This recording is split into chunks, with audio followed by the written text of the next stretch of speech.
اللہ کے رسول صلی اللہ علیہ وسلم نے ارشاد فرمایا اذا وضع السیف فی امتی لم یرفع عنہا الی یوم القیامہ، جب میری امت میں تلوار پڑ جائے گی تو قیامت تک نہیں اٹھائی جائے گی۔ کہ رسول اللہ صلی اللہ علیہ وسلم ایک دفعہ بڑی گھبراہٹ میں تشریف لائے اور فرمایا ویل للعرب، ہلاکت ہے عرب کے لیے، عنقریب فتنہ ہوگا، وہ عربوں کو صاف کر دے گا۔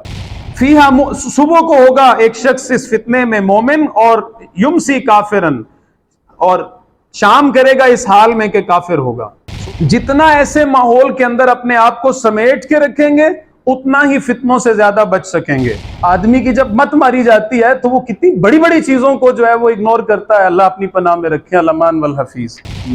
مجھ پر ایک بہت بڑا سوال ہے، کیا میں اپنے اس زمانے میں موجود ان اہل حق کی معرفت رکھتا ہوں؟ اگر آج مجھے ان اہل حق کی معرفت نہیں ہے، پہچان نہیں ہے، تو میں کسی بھی زمانے میں ہوتا تو حق کو نہ پہچان سکتا۔ اللہ تعالیٰ کی طرف سے خصوصی حفاظت بھی ہر دور میں ہوتی ہے۔ جہاں یہ فتنے ہیں وہیں اللہ تعالیٰ کی قدرت، اللہ تعالیٰ کی طرف سے حفاظت، رحمت، اس کا عافیت، اس کا انتظام بھی مستقل ہے۔ تو سوال یہ ہے کہ سیدنا علی المرتضیٰ رضی اللہ عنہ نے کیا ابوبکر صدیق رضی اللہ عنہ کی بیعت نہیں کی ہے؟ سیدنا علی المرتضیٰ رضی اللہ عنہ نے سیدنا عمر فاروق رضی اللہ عنہ کی بیعت نہیں کی ہے؟ کیا سیدنا علی المرتضیٰ رضی اللہ عنہ نے سیدنا عثمان غنی رضی اللہ عنہ کی بیعت نہیں کی ہے؟ اب سوال یہ ہے کہ جو اپنے ان سب سے بڑے امام کی مخالفت کرے وہ کون ہے؟ میں یہ سوچ بھی نہیں سکتا کہ سیدنا علی المرتضیٰ رضی اللہ عنہ کسی موقع پہ ڈریں۔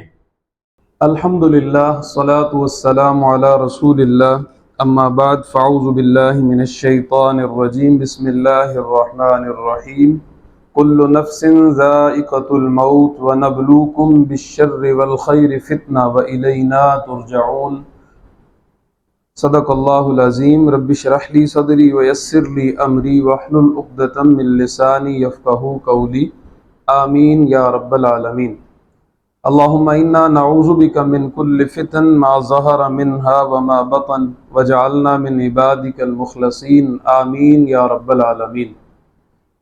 محترم رفقاء اور معزز احباب، اللہ تعالیٰ کے فضل و کرم سے ہم اللہ تعالیٰ کے دین کو سیکھنے کے لیے اللہ تعالیٰ کے گھر میں جمع ہیں۔ یہ اللہ تعالیٰ کا خاص فضل ہے، اس پہ ہم اللہ تعالیٰ کا جتنا شکر ادا کریں کم ہے۔ ابھی کی ہماری اس مجلس میں، اس نشست میں کتاب الفتن سے کچھ حصہ اور پھر اس کے بعد مزید اسی کتاب میں جو ابواب ہیں ان میں سے چند احادیث کا ہم مطالعہ کریں گے۔ اس کا مقصد ویسے بھی بہت واضح ہے، لیکن ایک دو باتیں ابتدا میں عرض کر کے بس آگے ہم سلیس مطالعہ کی کا آغاز کر دیں گے انشاءاللہ۔ یہ کائنات اللہ سبحانہ و تعالیٰ نے بنائی ہے، اس کے خالق، مالک، رازق، حاکم، مدبر اللہ سبحانہ و تعالیٰ۔ یہ نہ تو اینتھروپولوجسٹ نے بنائی ہے، نہ فری تھنکرز نے بنائی ہے، نہ ہی سوشل تھنکرز نے بنائی ہے، ٹھیک ہے، اور نہ ہی جدید دانشوروں نے بنائی ہے۔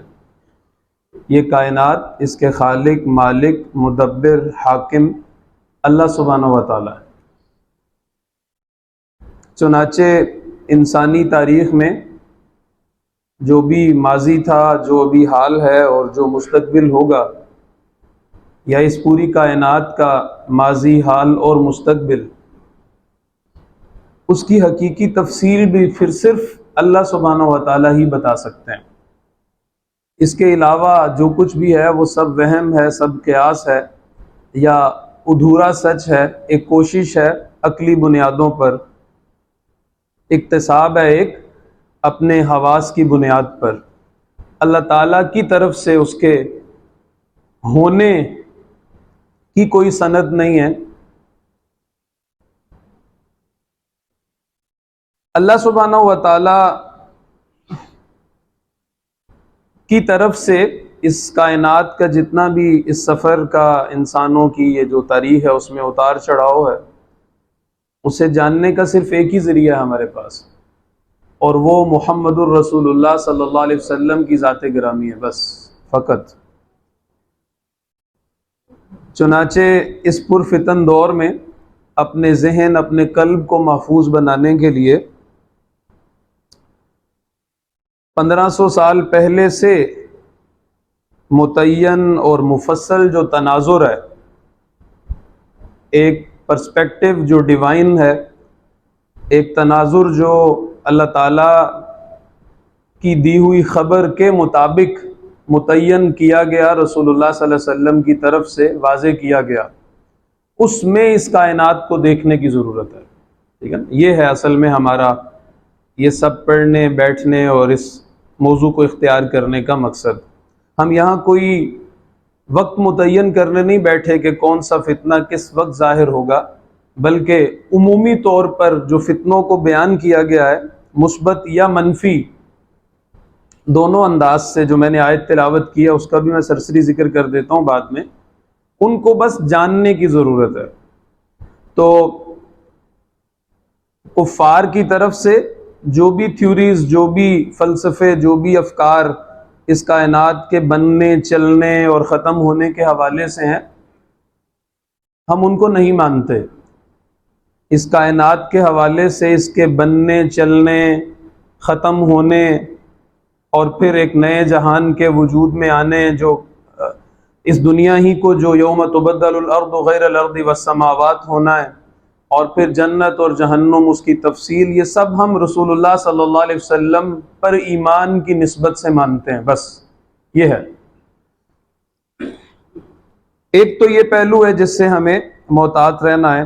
دوسرا، ہمارے جدت پسند دانشور حضرات جن کو موٹیویشنل سپیکرز کی طرح ہر وقت ہرا ہرا نظر آتا ہے، ان کے فتنے سے بھی بچنے کی ضرورت ہے. اس لیے کہ رسول اللہ صلی اللہ علیہ وسلم کا بتایا ہوا فرمایا ہوا سچ ہے، اور اس میں بہت سی کڑوی باتیں بھی ہیں، صرف میٹھی میٹھی باتیں نہیں ہیں. اس میں جہاں امت کی عزت کے دنوں کا ذکر ہے، وہیں اس کی ذلت کے دنوں کا ذکر بھی ہے. اتار چڑھاؤ سب اس میں آتا ہے. اس لیے ہم نے یہ متعین کیا کہ ہم رسول اللہ صلی اللہ علیہ وسلم کے فرامین کی روشنی میں ابھی سے لے کے قیامت تک، اور پھر قیامت کے بعد جو کچھ بھی تفصیل ہے اسے مانتے ہیں، اس پر ایمان رکھتے ہیں. تو بس اسی جو پہلو ہے اس کی یاد دہانی کے لیے اس کا ہم نے اہتمام کیا. یہ ہے سارا مقدمہ جس کو میں نے عرض کرنے کی کوشش کی ہے. پتہ نہیں میں کہہ پایا ہوں کہ نہیں. اب آئیے ہم آغاز کرتے ہیں اللہ تعالیٰ کا نام لے کر. ہاں، جو آیا مبارکہ میں نے تلاوت کی آپ کے سامنے، کل نفس ذائقۃ الموت، ہر جان نے موت کو چکھنا ہے. وَنَبْلُوكُمْ بِالشَّرِّ وَالْخَيْرِ فِتْنَةً، ہم تمہاری آزمائش کریں گے شر اور خیر کے ساتھ، تمہیں پرکھنے کے لیے، جانچنے کے لیے. وَإِلَيْنَا تُرْجَعُونَ، اور تم ہماری ہی جانب لوٹائے جاؤ گے. تو شر بھی فتنہ ہے، خیر بھی فتنہ ہے. ٹھیک ہے نا؟ تو وہ جو احمد بلال ابھی فرما رہے تھے نا، بیان کر رہے تھے کہ وَلَا تَنْسَ نَصِيبَكَ مِنَ الدُّنْيَا، بس یہ ہے جو کرنا ہے. ایک دفعہ ان کی بات سے مجھے وہ واقعہ یاد آ گیا کہ ایک شخص آیا، بہت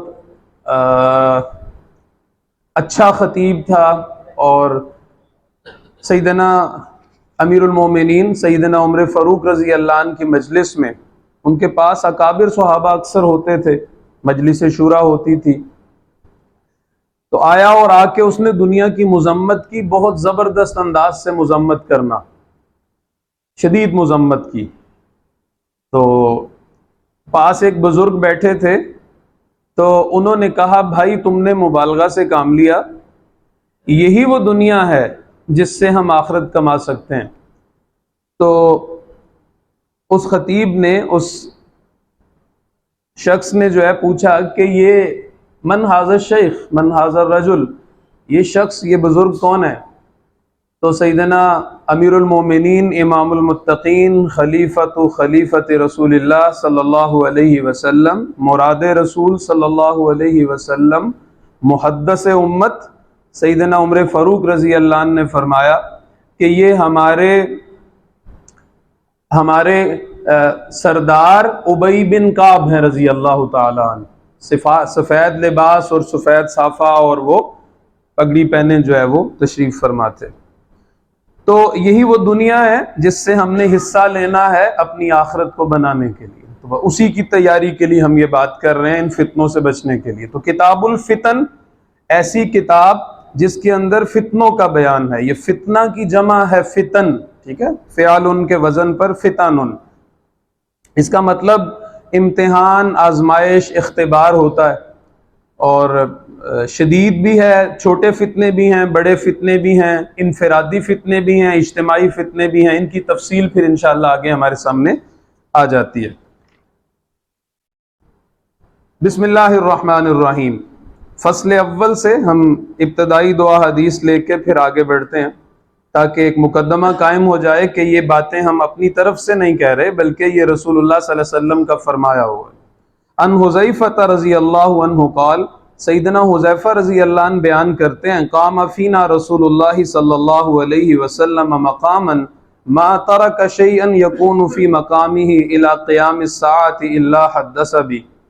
ایک دفعہ رسول اللہ صلی اللہ علیہ وسلم ہمارے درمیان ایک جگہ تشریف فرما ہوئے، اور آپ نے کوئی شے نہ چھوڑی قیامت تک رونما ہونے والی مگر اس کو بیان کیا۔ حفظہ من حفظہ ونسیہ من نسیہ، یاد رکھا اسے جس نے یاد رکھا، اور بھول گیا جو بھول گیا۔ قد علمہ اصحابی ہؤلاء، اب یہ جس جگہ پہ بیان کر رہے تھے وہاں ان کے کچھ دوست ہوں گے جو اس مجلس میں بھی تھے، تو ان کی نسبت سے انہوں نے یہ جملہ یہاں پہ ایڈ کیا ہے کہ میرے یہ دوست بھی، یہ ساتھی بھی وہیں تھے جب بات ہوئی تھی۔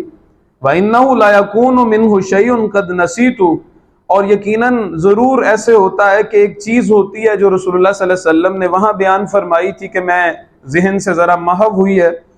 فَأَرَاهُ، پس میں جب اسے دیکھتا ہوں، فَأَذْكُرُهُ كَمَا يَذْكُرُ الرَّجُلُ وَجْهَ الرَّجُلِ إِذَا غَابَ عَنْهُ ثُمَّ إِذَا رَآهُ عَرَفَ، متفق علیہ۔ تو میں دیکھتا ہوں تو مجھے یاد آ جاتا ہے، جیسے کہ یہ وہی رسول اللہ صلی اللہ علیہ وسلم کا فرمایا ہوا ہے، جیسے ایک شخص یاد کرتا ہے ایک آدمی کے چہرے کو جب وہ اس کے سامنے سے اوجھل ہو جائے، ایک مجلس میں ملاقات ہوئی اور پھر وہ وہاں سے چلا گیا، اور پھر کبھی آئندہ ملاقات ہوئی تو بندہ سوچتا ہے آپ کو کہیں دیکھا ہے، آپ کو کہیں دیکھا ہے، تو اس طرح سے مجھے پھر وہ یاد آ جاتا ہے، جب وہ اسے دیکھتا ہے تو اسے پہچان لیتا ہے۔ وعنہ قال، سیدنا حذیفہ رضی اللہ عنہ ہی بیان کرتے ہیں، سمعت رسول اللہ صلی اللہ علیہ وسلم یقول، میں نے رسول اللہ صلی اللہ علیہ وسلم کو فرماتے ہوئے سنا، تعرض الفتن علی القلوب کالحصیر عودا عودا، میں نے فرماتے ہوئے سنا کہ فتنے پیش کیے جائیں گے دلوں پہ، اتارے جائیں گے دلوں پہ، جیسا کہ ایک چٹائی ہوتی ہے، حصیر جو ہے کھجور کی جو بھی وہ چال کہیں گے، کیا کہیں گے اسے، بنی ہوئی چٹائی اس کو کہتے ہیں، دری کو کہہ لیں، ٹھیک ہے، تو جسے کہہ لیں کہ فتنے جو ہے تہ بتہ انسان کے دل کے اوپر وہ وارد ہوں گے، وہ غلبہ پانے کی کوشش کریں گے، آئیں گے، عودن عودن یعنی مرتن بعد مرتن، یکے بعد دیگرے، ٹھیک ہے نا، ایک کے بعد دوسرا، دوسرے کے بعد تیسرا۔ فَأَيُّ قَلْبٍ أُشْرِبَهَا، پس وہ دل جو ان فتنوں کی طرف مائل کیا گیا، ان کی محبت میں گرفتار ہوا، نُکِتَتْ فِيهِ نُقْطَةٌ سَوْدَاء، یہ بڑی اہم روایت ہے، اس میں ہمیں پتہ چلتا ہے کہ آدمی کے فتنہ میں پڑنے کا آغاز کہاں سے ہوتا ہے، کسی بھی دور میں، کسی بھی وقت۔ نُکِتَتْ فِيهِ نُقْطَةٌ سَوْدَاء، تو ایک کالا نقطہ اس کے دل پہ لگا دیا جاتا ہے۔ وَأَيُّ قَلْبٍ أَنْكَرَهَا، اور رہا وہ دل جو اس کا انکار کر دے، اسے نامانوس جانے اور اس کو دل ہی دل میں رد کر دے، اس سے نفرت کرے، نُکِتَتْ فِيهِ نُقْطَةٌ بَيْضَاء، تو ایسے دل کو فوراً ایک باطنی انعام بھی ملتا ہے کہ ایک نورانی نقطہ اس کے قلب پہ لگا دیا جاتا ہے، حتیٰ یصیر علی قلبین، یہاں تک کہ وہ ہو جاتے ہیں دو دل، ٹھیک ہے نا، ابیض مثل الصفا، سفید جیسے سفید پتھر مضبوط ہو، یعنی ایمان کی مضبوطی، اور سفیدی ایمان اور پتھر جو ہے وہ اس ایمان کی مضبوطی، ان دونوں کی طرف اکٹھے اشارہ اس مثال میں۔ فلا تضرہ فتنۃ ما دامت السماوات والارض، ایک دفعہ جو شخص اپنے دل کو پختہ کر لے فتنوں سے بچاتے ہوئے ایمان کی جو امبریلا ہے ایمان کا جو چھت ہے اس کے تحت اسے محفوظ کرنے کی مشق سے گزر جائے تو پھر کیا ہوتا ہے؟ اس کو کوئی فتنہ نقصان نہیں پہنچائے گا جب تک کہ زمین و آسمان قائم ہے. سبحان اللہ. اللہ تعالیٰ ایسا کر دیں. ہاں. والآخر اسود مربادا کالکوز مجخیا، اور جو دوسرا ہے جو جب بھی کوئی فتنہ آتا ہے، کسی غیر محرم پہ نگاہ پڑی تو پیچھے ہی نہیں ہو رہی، کسی گاڑی پہ نگاہ پڑی تو اس کو گھر تک چھوڑ کے آ رہے ہیں، کسی زمین پہ نگاہ پڑی تو جی چاہ رہا ہے اسی پہ قبضہ ہو جائے وغیرہ وغیرہ. اسی طرح کی یہیں سے شروع ہوتا ہے سارا مسئلہ. یا اللہ تعالیٰ کے حوالے سے بدگمانی ذہن میں، رسول اللہ صلی اللہ علیہ وسلم کے حوالے سے بدگمانیاں، صحابہ کرام کے حوالے سے بدگمانیاں، دین اور شریعت کے احکام کو بوجھ سمجھنا اور اس کے حوالے سے بدگمانیاں، کوئی بھی پہلو ہو، دینی، روحانی، اخلاقی، جو بھی پہلو ہیں ان تمام اعتبارات سے یہ ہو سکتا ہے. تو جو اس فتنے کو قبول کرتا ہے، جس کے دل پہ کالا نقطہ لگ رہا تھا، یہ بالآخر ہو جاتا ہے کالا سیاہ، جیسے سیاہ راکھ ہوتی ہے اس کی مانند، اور وہ سیاہ راکھ جو جیسے دیگ کے نیچے ہوتا ہے نا کالک لگی ہوئی، ایگزیکٹلی سمجھ لیں الٹی دیگ. اس سارے جملے کا 3 الفاظ کا مطلب الٹی دیگ اگر آپ کر لیں ان شارٹ تو اس میں کوئی قباحت نہیں ہے.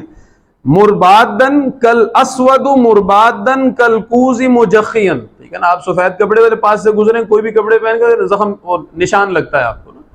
تو کالا سیاہ، الٹا اوندا برتن اس کی مانند. لا یعرف معروفا ولا ينکر منکرا الا ما اشرب من ہواہ، رواہ مسلم. تو یہ وہ دل ہے جو نہ نیکی کی پہچان رکھتا ہے اور نہ ہی برائی کو برائی جانتا ہے، یعنی خیر و شر کی تمیز کی صلاحیت سے محروم ہو جاتا ہے، پھر یہاں تک پہنچ جاتا ہے.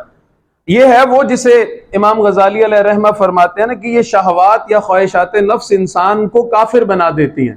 یہی وہ مضمون ہے جسے ڈاکٹر صاحب علیہ رحمہ نے سورۃ الحدید میں بیان کیا نا کہ وَلَٰكِنَّكُمْ، ہاں ٹھیک ہے، وَلَٰكِنَّكُمْ فَتَنْتُمْ أَنفُسَكُمْ، تم نے اپنے آپ کو فتنے میں ڈالا.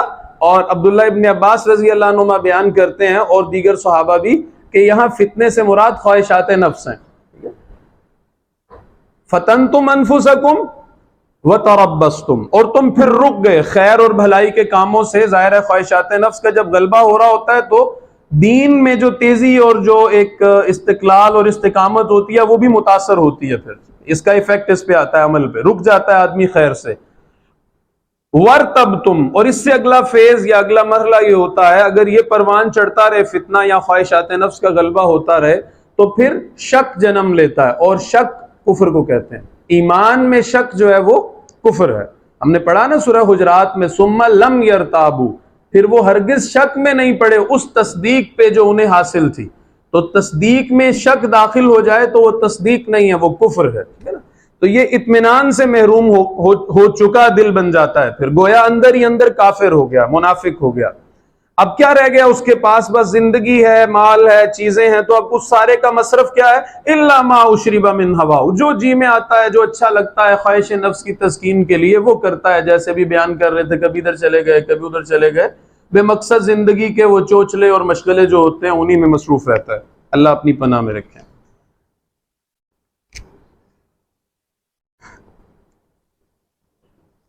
اچھا جی، اس کے بعد روایت ہے سیدنا حذیفہ رضی اللہ عنہ سے مروی ہے، یہ بڑی اہم ہے. اس میں یعنی جو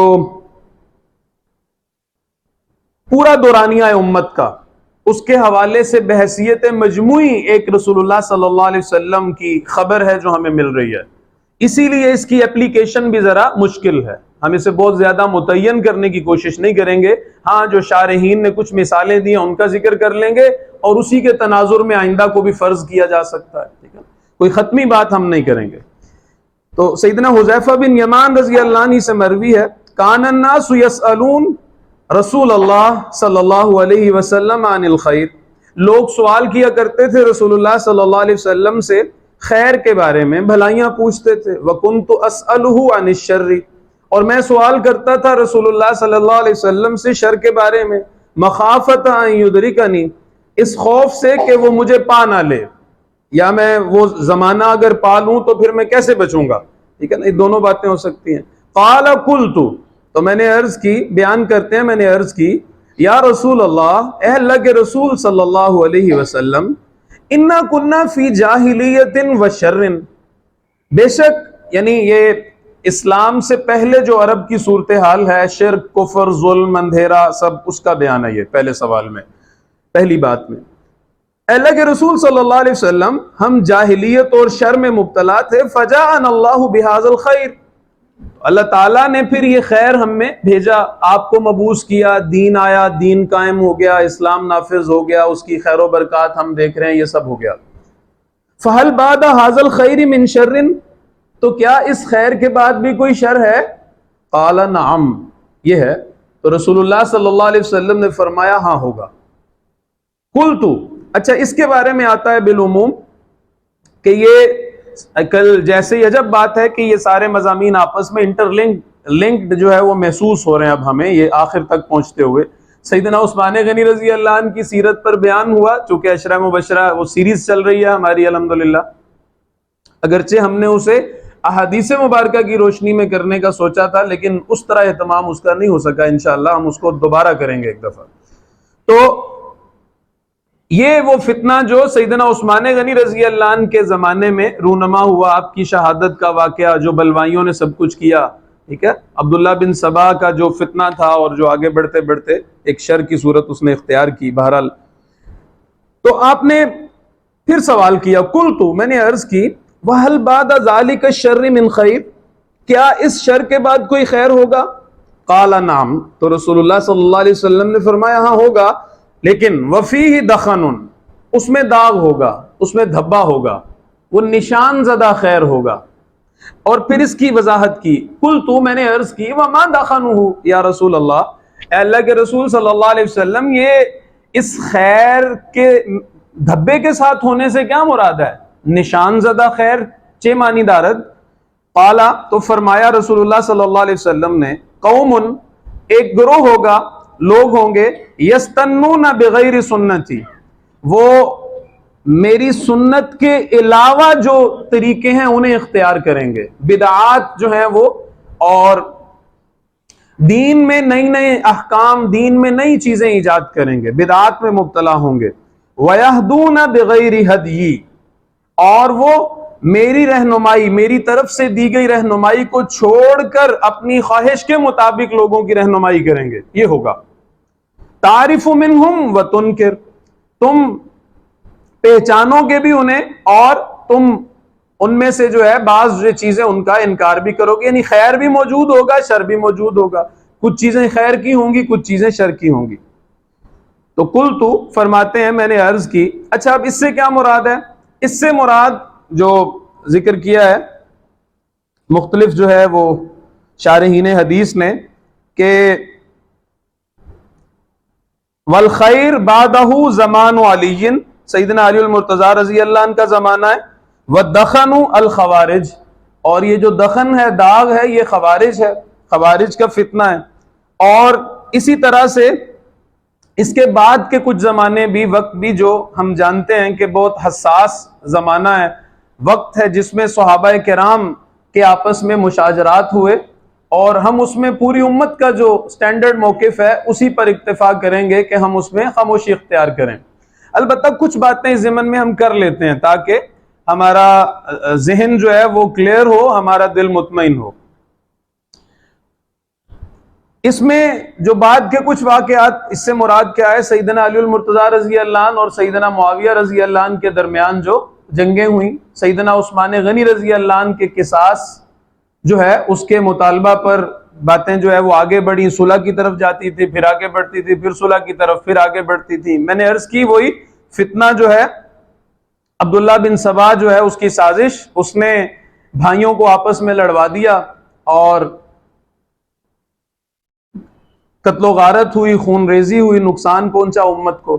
اچھا اس کے بعد پھر جو صلح ہوئی، سیدنا حسن بن علی رضی اللہ عنہ جو ہیں رضی اللہ عنہما، ان کی سیدنا معاویہ رضی اللہ عنہ کے ساتھ، اس کو بھی اس کے اندر شامل کیا گیا ہے.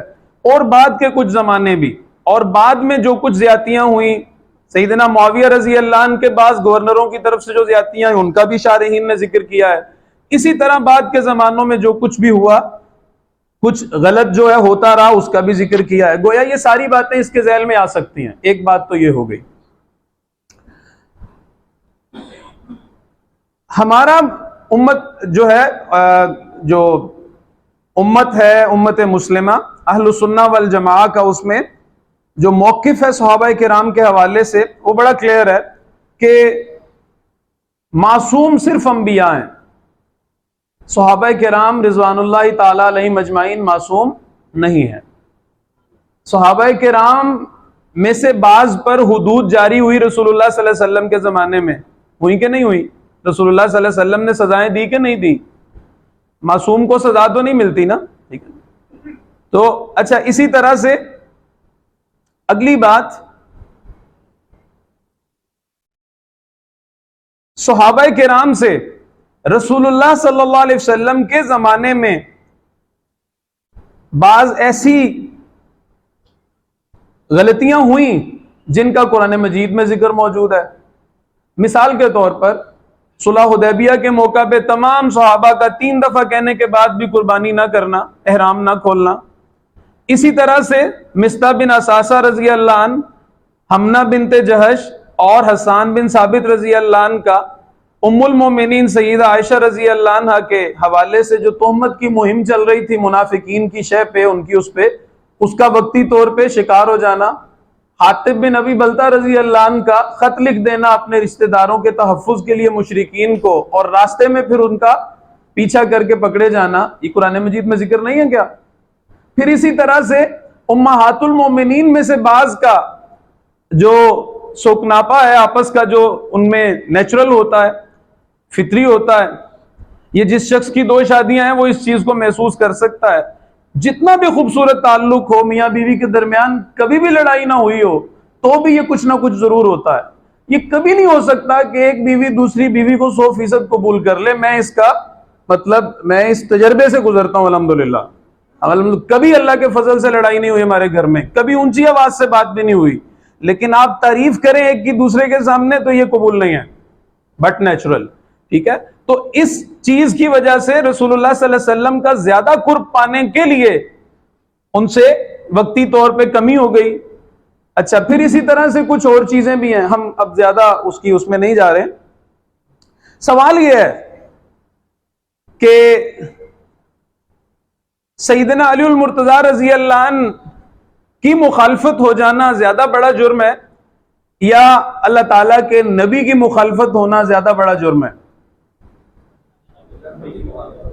رسول اللہ صلی اللہ علیہ وسلم کی مخالفت ہو جانا، ان کی کوئی حکم اس کی جو ہے وہ خلاف ورزی ہو جانا، وقتی کوتاہی ہو جانا، آپ جتنے بھی محتاط الفاظ استعمال جو ہے وہ کریں وہ اتنا ہی اور اچھا ہے، پاکیزہ ہے. لیکن قرآن مجید ہمیں کیا بیان کرتا ہے ان سب کے حوالے سے؟ ان تمام مقامات کو اٹھا کے دیکھ لیں. اللہ تعالیٰ نے صلح حدیبیہ والے جو تھے، ہاں احد کا مقام بھی دیکھ لیں جہاں رسول اللہ صلی اللہ علیہ وسلم کی ذات مجروح ہوئی. ان تمام مقامات کا آپ یعنی سنگلی ہر مقام کا علیحدہ علیحدہ مطالعہ کر لیں، آپ کو ملے گا اللہ تعالیٰ نے سب کو معاف کر دیا. اللہ تعالیٰ نے سب کو معاف کر دیا. تو اگر ان کی بعد کی زندگی اور پھر کیا اللہ تعالیٰ ان سے راضی اور وہ سب اللہ تعالیٰ سے راضی. سورہ مجادلہ، سورہ صلح حدیبیہ میں، سورہ فتح اور اسی طرح دیگر مقامات، وہ سب اللہ سے راضی، اللہ تعالیٰ ان سب سے راضی. رضی اللہ عنہم ورضوا عنہ ذالک لمن خشی ربہ. اور کل تفصیل آ گئی ہے فضائل میں صحابہ کرام کے. تو ان سے غلطی ہو سکتی ہے، وہ معصوم نہیں ہے، لیکن اس سے بڑی جگہ پہ غلطی ہوئی ہے تو اللہ تعالیٰ نے معاف کر دیا ہے. تو انشاءاللہ بعد میں بھی اللہ تعالیٰ معاف کریں گے. اللہ تعالیٰ نے اپنی رضا کا سرٹیفکیٹ انہیں عطا کیا ہے. اچھا، اگلی بات یہ ہے، اہم بات یہ ہے، ہمارے بعض بھائی جو شدید غلطی پر ہیں دین کے فہم کے حوالے سے، ان سے صرف ایک ان کی خدمت میں گزارش ہے، ہمیں سمجھنا چاہیے خود بھی. دیکھیں، اہل تشیع کے ہاں امام کی مخالفت کفر ہے، ایسے ہی ہے نا؟ جو ائمہ معصومین ہیں ان کے ہاں ایسے ہی ہے، نبی نہیں ہے لیکن معصوم ہے، یعنی وہ معصوم تو کہتے ہیں لیکن نبی نہیں کہتے، یعنی بس یہی ہے کہ عنوان نبی کا نہیں ہے، وہ ہیں معصوم، نبی نہیں ہے معصوم ہے، اس طرح سے ہے ایک تصور۔ اچھا، تو اب سوال یہ ہے ان سے، ایک طالب علمانہ سوال ہے، ایک علمی سوال ہے کہ، اور ان کے ہاں یہ بات متفق علیہ ہے تقریباً، کہ امام کی مخالفت جو ہے وہ کفر ہے۔ تو سوال یہ ہے کہ سیدنا علی المرتضیٰ رضی اللہ عنہ نے کیا ابوبکر صدیق رضی اللہ عنہ کی بیعت نہیں کی ہے؟ کیا سیدنا علی المرتضیٰ رضی اللہ عنہ نے سیدنا عمر فاروق رضی اللہ عنہ کی بیعت نہیں کی ہے؟ کیا سیدنا علی المرتضیٰ رضی اللہ عنہ نے سیدنا عثمان غنی رضی اللہ عنہ کی بیعت نہیں کی ہے؟ کیا آپ نے ان تمام کی تعریف نہیں کی ہے؟ کیا ان تمام کی صفات بیان نہیں کی ہیں؟ سیدنا عمر فاروق رضی اللہ عنہ کی وفات کے موقع پر، طویل میں بس خلاصہ عرض کر رہا ہوں، سیدنا عبداللہ بن عباس رضی اللہ عنہ بھی کھڑے تھے ادھر، غمگین تھے، تو کوئی شخص پیچھے سے آیا، ان کے کندھے پہ ہاتھ رکھ کے سیدنا عمر فاروق رضی اللہ عنہ کی تعریف کرتا رہا۔ وہ کہتے ہیں میں نے جب مڑ کے دیکھا تو وہ علی ابن ابی طالب تھے رضی اللہ عنہ، وہ راضی تھے، اور ان کے الفاظ کیا تھے کہ رسول اللہ صلی اللہ علیہ وسلم جب دنیا سے گئے تو آپ سے راضی تھے۔ سبحان اللہ، اللہ راضی، رسول اللہ صلی اللہ علیہ وسلم راضی، سیدنا علی المرتضیٰ رضی اللہ عنہ راضی۔ اب سوال یہ ہے کہ جو اپنے ان سب سے بڑے امام کی مخالفت کرے وہ کون ہے؟ انہوں نے تو ان سب کو اون کیا ہے نا، تو جو ان کو ڈس اون کرے اپنی باطل تعویل پہ کہ یہ ہو گیا تھا وہ ہو گیا تھا، میں یہ سوچ بھی نہیں سکتا کہ سیدنا علی المرتضیٰ رضی اللہ عنہ کسی موقع پہ ڈریں۔ یعنی اہل تشیع کے نزدیک تو یہ حق اور باطل کی جنگ تھی نا، یہ ایمان اور نفاق کی جنگ تھی، تو ایمان اور نفاق کی جنگ میں کوئی حکمت نہیں ہوتی، اس میں کھلا اعلان ہوتا ہے۔ تو سیدنا علی المرتضیٰ رضی اللہ عنہ کے سر پر باطل تعویل تھوپنے کی بجائے اپنے عقائد کی اصلاح کرنی چاہیے، کہ انہوں نے اپنے ان تمام دوستوں کو اون کیا اور ان کی معاونت کی، ان کے ساتھ قتال میں شریک ہوئے، اور جو کچھ انہوں نے کہا ان کے ساتھ مشاورت میں شریک رہے، تو یہ ان کے جو ہے وہ آپس کے تعلقات تھے۔ تو اب ان کی مخالفت تو ہمیں خود دیکھ لینا چاہیے۔ تو اللہ تعالیٰ، یعنی اللہ سبحانہ و تعالیٰ کا جو دین ہے وہ ہر اعتبار سے محفوظ ہے، کوئی بھی باطل نہ دائیں سے اس پہ حملہ آور ہو سکتا ہے، نہ بائیں سے اس پہ حملہ آور ہو سکتا ہے، نہ آگے سے ہو سکتا ہے، نہ پیچھے سے ہو سکتا ہے، جو بھی اس پہ حملہ آور ہوتا ہے وہ اپنے ہی عقائد کی زد میں آ جاتا ہے۔ تو بہرحال یہ چونکہ ایک موقع ہے، یہ ایک خاص دورانیہ ہے تاریخ کا جو بڑا حساس ہے، اس حوالے سے یہ کچھ دو تین باتیں میں نے آپ کے سامنے جو ہے وہ عرض کی ہیں۔ اچھا، اسی طرح سے ایک روایت اور بھی ہے، وہ بھی ذکر کر دیتے ہیں، لگے ہاتھوں آ جائے، ہمارے جو ہے وہ یاد دہانی ہو جائے۔ محمد بن حنفیہ، یہ سیدنا علی المرتضیٰ رضی اللہ عنہ کے برخوردار ہیں، بیٹے ہیں۔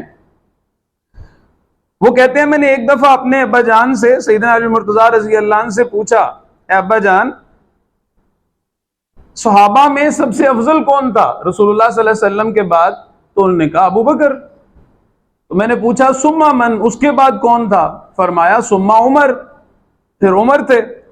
تو کہتے ہیں فخشیت ان یقول عثمان، تو مجھے اندیشہ ہوا کہ اگر میں نے یہ کہا نا کہ ثم من، اس کے بعد کون، تو یہ نہ ہو کہ ابا جان یہ کہہ دیں کہ عثمان، تو میں نے کہا ثم انت یا ابی، کیا اس کے بعد آپ ہیں اے ابا جان؟ تو انہوں نے کہا نا من عامۃ المسلمین، میں عام مسلمانوں میں سے ہوں۔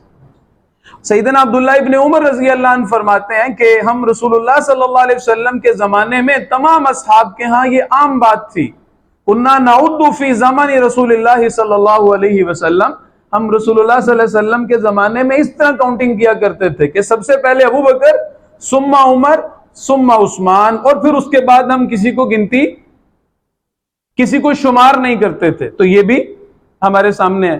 لیکن ہمارے ہاں اس ضمن میں جو آخری عرض ہے کہ جو خلافت کی ترتیب ہے خلافت راشدہ کی، وہی ان اکابرین کی فضیلت کی ترتیب ہے، اور اسی بات پر ہم جو ہے وہ انشاءاللہ قائم ہے، اور اللہ تعالیٰ سے دعا کرتے ہیں اسی عقیدہ پہ، اسی ایمان پہ اللہ تعالیٰ ہمیں اپنے پاس بلائے۔ تو بہرحال اب آگے بڑھتے ہیں۔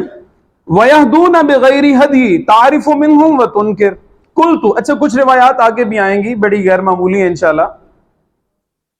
قُلْتُ، میں نے عرض کی، فَهَلْ بَعْدَ ذَلِكَ الْخَيْرِ مِنْ شَرٍ، تو اس داغدار خیر کے بعد بھی کوئی شر ہوگا؟ قَالَ نَعَمْ، تو رسول اللہ صلی اللہ علیہ وسلم نے فرمایا ہاں ہوگا۔ دعاتٌ علی ابواب جہنم، دائی ہوں گے جہنم پر کے دروازوں پر کھڑے۔ یہ ہیں جو فتنے آئے، بدعتی فرقے، خوارج، معتزلہ، دیگر فرقے، جہمیہ، شیطنیہ، قدریہ، جبریہ، یہ سب ان کو جو ہے وہ محدثین نے اس میں شمار کیا ہے۔ یا ایسے سیاستدان یا ایسے امراء جو ظلم و ستم کی طرف بلانے والے تھے، فسق و فجور کی کھلی دعوت دینے والے تھے، ان کو بھی اس میں شمار کیا ہے۔ من اجابہم الیہا قذفوہ فیہا، جو ان کو لبیک کہے گا، ان کی بات کو ان کرے گا، تو وہ اس کو اس جہنم میں ڈال دیں گے۔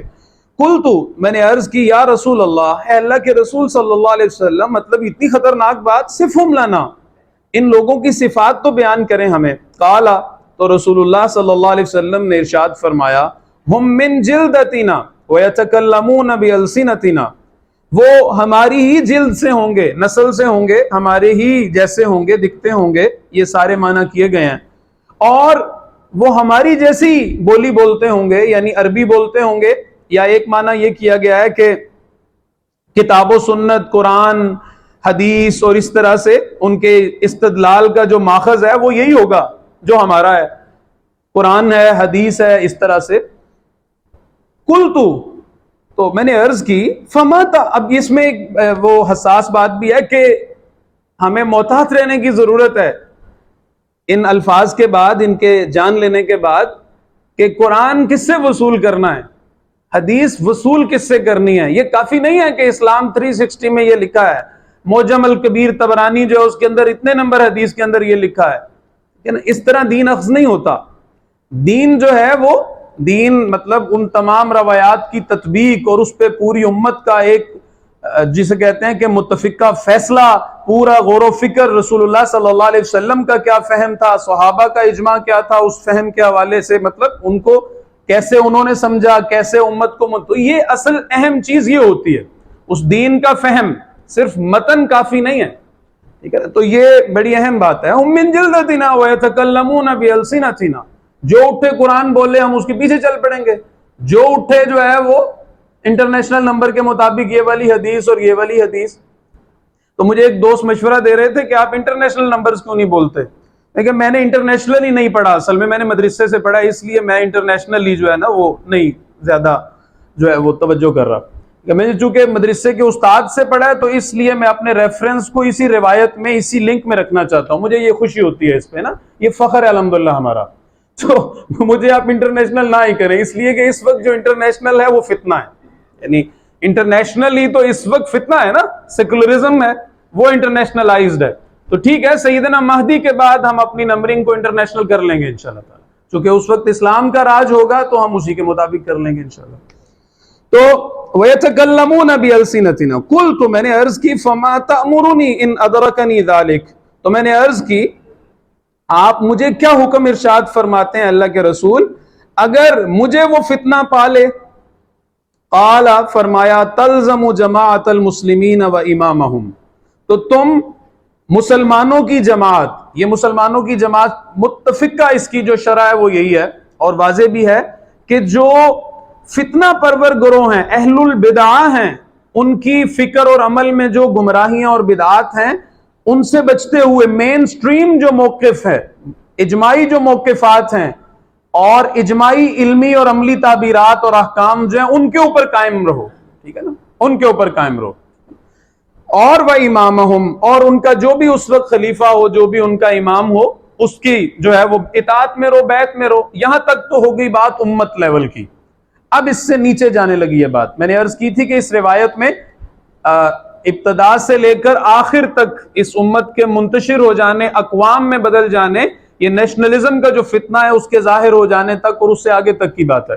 اب آگے آ رہی ہے بات، قلتو، تو میں نے عرض کی، فَإِن لَّمْ يَكُن لَّهُمْ جَمَاعَةٌ وَلَا إِمَامٌ، تو میں نے عرض کی اللہ کے رسول صلی اللہ علیہ وسلم اگر نہ ہو کوئی جماعت یعنی وہ جو اہل حق گروہ ہے وہ نمایاں نہ رہے، اس کی سنوائی نہ ہو، کوئی وہ پس منظر میں چلا جائے، جیسا کہ سیدنا عبداللہ ابن مسعود رضی اللہ عنہ سے مروی روایت ہے نا، کتاب الفتن میں نعیم بن حماد نے نقل کی ہے کہ آج وہ وقت ہے کہ تمہیں علم کی وجہ سے عزت دی جاتی ہے، ایک وہ وقت آئے گا کہ اسی علم کی وجہ سے تمہیں آر دلائی جائے گی، یہ ہے جو عالم ہے، یہ ہے مومن ہے، یہ مومن ہے، یہ ایمان والا ہے، یہ علامہ صاحب ہیں، یہ مولوی صاحب ہیں، ٹھیک ہے، اس وجہ سے تمہاری تذلیل کی جائے گی۔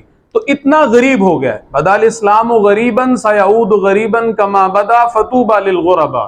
تو ایگزیکٹلی فَإِن لَمْ يَكُن لَهُمْ جَمَاعَةٌ وَلَا إِمَامٌ، تو نہ کوئی امام ہو۔ اب یہ دوسری چیز، قال، تو رسول اللہ صلی اللہ علیہ وسلم نے فرمایا فَاعْتَزِلْ تِلْكَ الْفِرَقَ كُلَّهَا وَلَوْ أَنْ تَعَضَّ بِأَصْلِ شَجَرَةٍ حَتَّى يُدْرِكَكَ الْمَوْتُ وَأَنْتَ عَلَى ذَلِكَ مُتَّفَقٌ عَلَيْهِ۔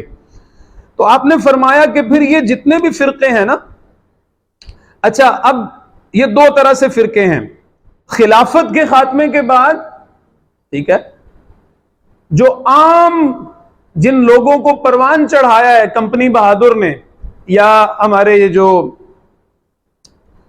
ہم مخلص برطانیہ ہے اس نے، یا امریکہ نے آج، یا اسی طرح سے دیگر جو بھی تھیں استعماری قوتیں انہوں نے، یورپ نے، وہ اسلام کے تصورات کو بگاڑنے والے لوگ، اہل البدع کو پروان چڑھایا خاص طور پر، ٹھیک ہے نا۔ تو ایک تو ان سے بھی بچنا ہے، یہ فرقے جو دین کو مجروح کرنے والے ہیں، اور دوسرا جو امام امت کا ایک خلیفہ ختم ہو گیا، اب اس کے 57 امراء ہیں، وزرائے اعظم ہیں، تو ان کے فتنے سے بھی بچنا ہے۔ اب ظاہر بات ہے کہ جب ایک استعماری طاقت نے ایک وجود کو 60 حصوں میں تقسیم کر دیا ہے، تو جب وہ ایک پورا وجود تھا اس وقت وہ اس پہ غالب تھی، تو اب جب 70 حصے ہو گئے، اس کے 60 حصے ہو گئے، تو پہلے سے زیادہ غلبہ ہے، اس کا کنٹرول ہے۔ تو اب جو ڈکٹیشن ہے وہ اس کے سورسز بدل گئے ہیں، اب کتاب و سنت ماخذ نہیں رہا، اب وہ انٹرنیشنلائز ہو گیا ہے، ہمارے اندرونی معاملات جو ہیں وہ سب جو ہے وہ استعماری قوتوں کے ہاتھ میں ہیں، ڈوریں جو ہیں وہ سب۔ تو ان فتنوں سے بچنے کی کوشش کرنی ہے، باطل مذہبی فرقے، اہل البدع کے گروہ، اور اسی طرح سے سیاسی جو ضال اور مضل جو حکمران ہیں ان کے فتنے سے بھی بچنے کی کوشش کرنی ہے۔ فَاعْتَزِلْ تِلْكَ الْفِرَقَ كُلَّهَا وَلَوْ ہاں اگرچہ تجھے قناعت کرنی پڑے درخت کی جو جڑ ہے اس کے ساتھ، یعنی تمہیں غیر نمایاں ہونا پڑے معاشرے میں، چپ جاؤ، پیچھے ہو جاؤ، یہاں تک کہ موت آ جائے تمہیں، پالے تمہیں موت اور تم اسی حال میں ہو۔ اچھا جی، اسی طرح سے فرمایا رسول اللہ صلی اللہ علیہ وسلم نے، سیدنا ابو ہریرہ رضی اللہ عنہ راوی ہیں اس روایت کے، متفق علیہ ہے یہ بھی، قال رسول اللہ صلی اللہ علیہ وسلم، رسول اکرم صلی اللہ علیہ وسلم نے ارشاد فرمایا ستکون فتن، ان قریب فتنے ہوں گے بہت سے، القائد فیہا خیر من القائم، بیٹھا ہوا شخص، اسی اب اس روایت کو آپ آگے جوڑ لیجئے نا، اسی کے تسلسل میں، بیٹھا ہوا بہتر ہوگا کھڑے سے، اور والقائم فیہا خیر من الماشی، جو کھڑا شخص ہے وہ چلنے والے سے بہتر ہوگا، والماشی خیر من السائی، چلنے والا دوڑنے والے سے بہتر ہوگا، من تشرف لہا تستشرف، اور جو جھانکے گا اس فتنے کی طرف، جھک کے دیکھے گا، وہ فتنہ اسے اپنے اندر جذب کر لے گا، اسے کھینچ لے گا اپنی طرف۔ فمن وجد ملجان او معاذن فلیعوذ بی، تو جس کسی کو کوئی پناہ گاہ مل جائے تو اسے چاہیے کہ اسے ضرور اختیار کرے۔ تو اس پوری روایت کے اندر آگے آتا ہے کہ یہ آ رہا ہے نچلی روایت میں نے اگرچہ اس کا نشان نہیں لگایا لیکن اس کے الفاظ ذکر کر دیتا ہوں کہ سویا ہوا بہتر ہوگا جاگے ہوئے سے، جاگا ہوا بہتر ہوگا کھڑے ہوئے سے۔ اب اس کو آگے جوڑ لیں کہ کھڑا بہتر ہے چلنے والے سے، چلنے والا بہتر ہے دوڑنے والے سے، اور اسی طرح سے آگے۔ دوسری چیز، یعنی اس میں اس کا خلاصہ کیا نکلتا ہے، وہ یہ کہ جتنا ایسے ماحول کے اندر اپنے آپ کو سمیٹ کے رکھیں گے اتنا ہی فتنوں سے زیادہ بچ سکیں گے، اور جتنا ہی اپنے آپ کو سمجھدار، سیانہ، نہیں کچھ نہیں ہوتا، پھر کیا ہو گیا، پھر کیا ہوگا، میں دیکھ نہیں لیتا، اللہ نے سمجھ نہیں عطا کی ہوئی، سب کو سننا چاہیے، یہ کرنا چاہیے، وہ کرنا چاہیے، زیادہ ہی معیار حق بن کے ہر چیز کے اندر سر دینے کی جو کوشش کرے گا، اس کے سر کو وہ اتار لے گا، اس کا بھیجا جو ہے وہ وصول کر لے گا، اور خالی جو ہے وہ یہ جو کھوپڑی جو ہے یہ واپس اس کی کر دے گا اندر اپنی چیزیں ڈال کے۔ تو من تشرف لہا تستشرف، تو جو جھانکے گا اسے وہ فتنہ اپنے اندر جذب کر لے گا۔ تو پس جو کوئی پائے تم میں سے چھپنے کی، ملجا اور معاذ یہ سینونیمز ہیں، ایک ہی معنی ہم معنی الفاظ ہیں، التجا اور معا یہ ایک ہی معنی ان کا کہ پناہ گاہ پانا۔ اب پناہ گاہ کیا ہے؟ مساجد ہیں، دینی حلقے ہیں، دینی تحریکات ہیں، اور مدارس ہیں، علماء ہیں، اہل حق ہیں۔ مطلب یہ صرف ہم تنظیم اسلامی کے اعتبار سے بات نہیں کر رہے، یہ پوری امت کے اعتبار سے بات ہے نا۔ تو جہاں کہیں خیر کا کوئی دھارا ملتا ہے اس کے ساتھ آدمی وابستہ ہو جائے، ٹھیک ہے نا۔ تو یہ اللہ کا فضل ہے کہ اللہ تعالیٰ نے ہمیں سارے پرفتن ماحول میں خیر کے ساتھ جوڑ رکھا ہے، الحمدللہ علی ذالک۔ متفق علیہ، یہ متفق علیہ روایت ہے۔ اچھا جی آگے، ان معقل ابن یسار قال، سیدنا معقل بن یسار رضی اللہ عنہ بیان کرتے ہیں، قال رسول اللہ صلی اللہ علیہ وسلم، رسول اللہ صلی اللہ علیہ وسلم نے ارشاد فرمایا، العبادت فی الحرج، عبادت کرنا قتل و غارت یا انتہائی تکلیف دہ ماحول میں، کہجرت الیہ، ایسے ہی ہے جیسے میری طرف ہجرت کرنا۔ ویسے بھی جو آتا ہے نا کہ جو سیدنا عمر فاروق رضی اللہ عنہ سے مروی روایت ہے کہ من کانت ہجرتہ الی اللہ ورسولہ فہجرتہ الی اللہ ورسولہ، اس کے ذیل میں شارحین یہ لکھتے ہیں کہ ہجرت مدینہ تو رسول اللہ صلی اللہ علیہ وسلم کی حیات طیبہ میں تھی نا، تو ٹھیک ہے، اب رسول اللہ صلی اللہ علیہ وسلم کے روزے کی زیارت کے لیے جانا یہ بابرکت عمل ہے، خیر و برکات ہیں اس میں، روحانی بھی اور ہر اعتبار سے اللہ تعالیٰ نے اس میں خیر رکھا ہے۔ لیکن اب اس کی جو اصل ریپلیسمنٹ ہے وہ صرف رسول اللہ صلی اللہ علیہ وسلم کے روزے کی زیارت نہیں ہے، اب اس کا اصل ریپلیسمنٹ، اس کا سبسٹیٹیوٹ کیا ہے کہ رسول اللہ صلی اللہ علیہ وسلم نے جو احکام بتائے ہیں ان کی طرف سرعت کرنا، ان کی طرف جلدی کرنا، کتاب و سنت کی پابندی کرنا، اب یہ رسول اللہ صلی اللہ علیہ وسلم کی طرف ہجرت کے قائم مقام ہے، یہ ہے، ٹھیک ہے نا۔ تو یہ ہے یہاں پہ بھی العبادت فی الحرج، اب عبادت کا وہ وسیع تصور لیں، ساری بات دین پہ قائم رہنا، ڈٹنا، جمنا، مخالفتیں برداشت کرنا، یہ ایسے ہی ہے جیسے میری طرف ہجرت کرنا۔ تو جو رسول اللہ صلی اللہ علیہ وسلم کی طرف ہجرت کرے آپ کی شفقت سے کبھی محروم نہیں رہے گا، انشاءاللہ ضرور ملے گی۔ رواہ مسلم۔ وعن زبیر ابن عدی رضی اللہ عنہ قال، اتینا انس بن مالک، ہمارے پاس سیدنا انس بن مالک رضی اللہ عنہ ایک دفعہ تشریف لائے، فشکونا الیہ ما نلقى من الحجاج، تو ہم نے ان سے شکوہ کیا ان تکالیف کا جو ہمیں حجاج سے پہنچ رہی تھی۔ فقال، تو فرمایا انہوں نے، اصبروا، صبر کرو، فإنه لا يأتي عليكم زمان إلا الذي بعده أشر منه حتى تلقوا ربكم سمعته من نبيكم، سبحان اللہ، رواہ البخاری۔ صبر کرو، بس بے شک نہیں آئے گا تم پر کوئی زمانہ جو اس کے بعد ہے مگر وہ اس سے زیادہ برا ہوگا، یہاں تک کہ تم اپنے رب سے جا ملو، یہ میں نے سنا ہے تمہارے نبی سے صلی اللہ علیہ وسلم۔ اچھا، اسی پہ اس کتاب الفتن ہی کی شرح میں ابن حجر اسقلانی علیہ الرحمہ نے فتح الباری میں سیدنا عبداللہ ابن مسعود رضی اللہ عنہ کا سے صحیح روایت جو ہے وہ ایک صحیح سند کے ساتھ نقل کی ہے کہ یہ یہاں تو آیا نا، زمان الا الذی بعدہ اشر من، ہر زمانہ جو بعد میں آئے گا وہ پہلے سے زیادہ برا ہوگا۔ انہوں نے اس کو مزید کھولا ہے، وہ فرماتے ہیں امس خیر من الیوم، جو گزرا ہوا کل ہے وہ آج کے دن سے بہتر ہے، والیوم خیر من غد، اور جو آج کا دن ہے وہ آنے والے کل سے بہتر ہے، وکذالک حتی تقوم الساعہ، اور اسی طرح ہوتا رہے گا۔ یہ کوالیٹیٹو فال جو ہے، یہ جو معیار کا گرنا ہے، مسلسل ریسیشن ہے، یہ جاری رہے گا یہاں تک کہ قیامت قائم ہو جائے۔ ایک سوال یہاں پیدا ہوتا ہے، شارحین نے سوال کیا ہے کہ پھر وہ زمانہ کہاں گیا جس میں دنیا کو عدل و قسط سے بھرنا تھا، ظلم و جور کو ختم کر کے سیدنا مہدی نے، ٹھیک ہے؟ تو اصل بات اس میں اس کی نفی نہیں ہے، ٹھیک ہے؟ وہ کچھ زمانہ ہے جس میں عدل و قسط سے یقیناً دنیا کو وہ بھر دیں گے، لیکن اس کے بعد پھر ایک وقت کے بعد تھوڑی تھوڑی برائی آنا شروع ہوگی، بہرحال جو بھی کچھ فسق و فجور بھی جنم لے گا وغیرہ وغیرہ، اور بالآخر اللہ اللہ یعنی توحید پر قائم آدمی ان کو لوگوں کو سلا دیا جائے گا، پھر اتنی ہی تیزی کے ساتھ برائی آئے گی۔ گویا وہ جو درمیان کا خیر ہے نا، اس میں جو آرام آرام سے شر نے آنا تھا، ایک دم سے پوری انٹینسٹی کے ساتھ اس عدل کے دورانیے کے بعد میں اچانک اپنی پوری شدت کے ساتھ شروع ہوگا۔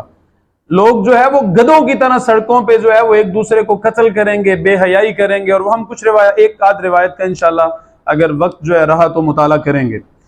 تو اس سے اس کی نفی نہیں ہے، ٹھیک ہے نا، یہ بس واضح رہے۔ اچھا جی، اس کے بعد روایت ہے، ہم نے یہ روایت ڈاکٹر صاحب علیہ رحمہ سے بانی محترم سے سنی ہے نا بار بار، کہ رسول اللہ صلی اللہ علیہ وسلم ایک دفعہ بڑی گھبراہٹ میں تشریف لائے اور فرمایا ویل للعرب، ہلاکت ہے عرب کے لیے، من شر قد اقترب، اور ایک اس روایت اس طرح بھی آتا ہے کہ آپ صلی اللہ علیہ وسلم نیند میں تھے، اچانک بیدار ہوئے اور آپ نے جو ہے وہ یوں فرمایا ہلاکت ہے عرب کے لیے، اس فتنہ سے جو بالکل قریب آ لگا، اس شر سے جو ان کے سروں پر آ گیا ہے۔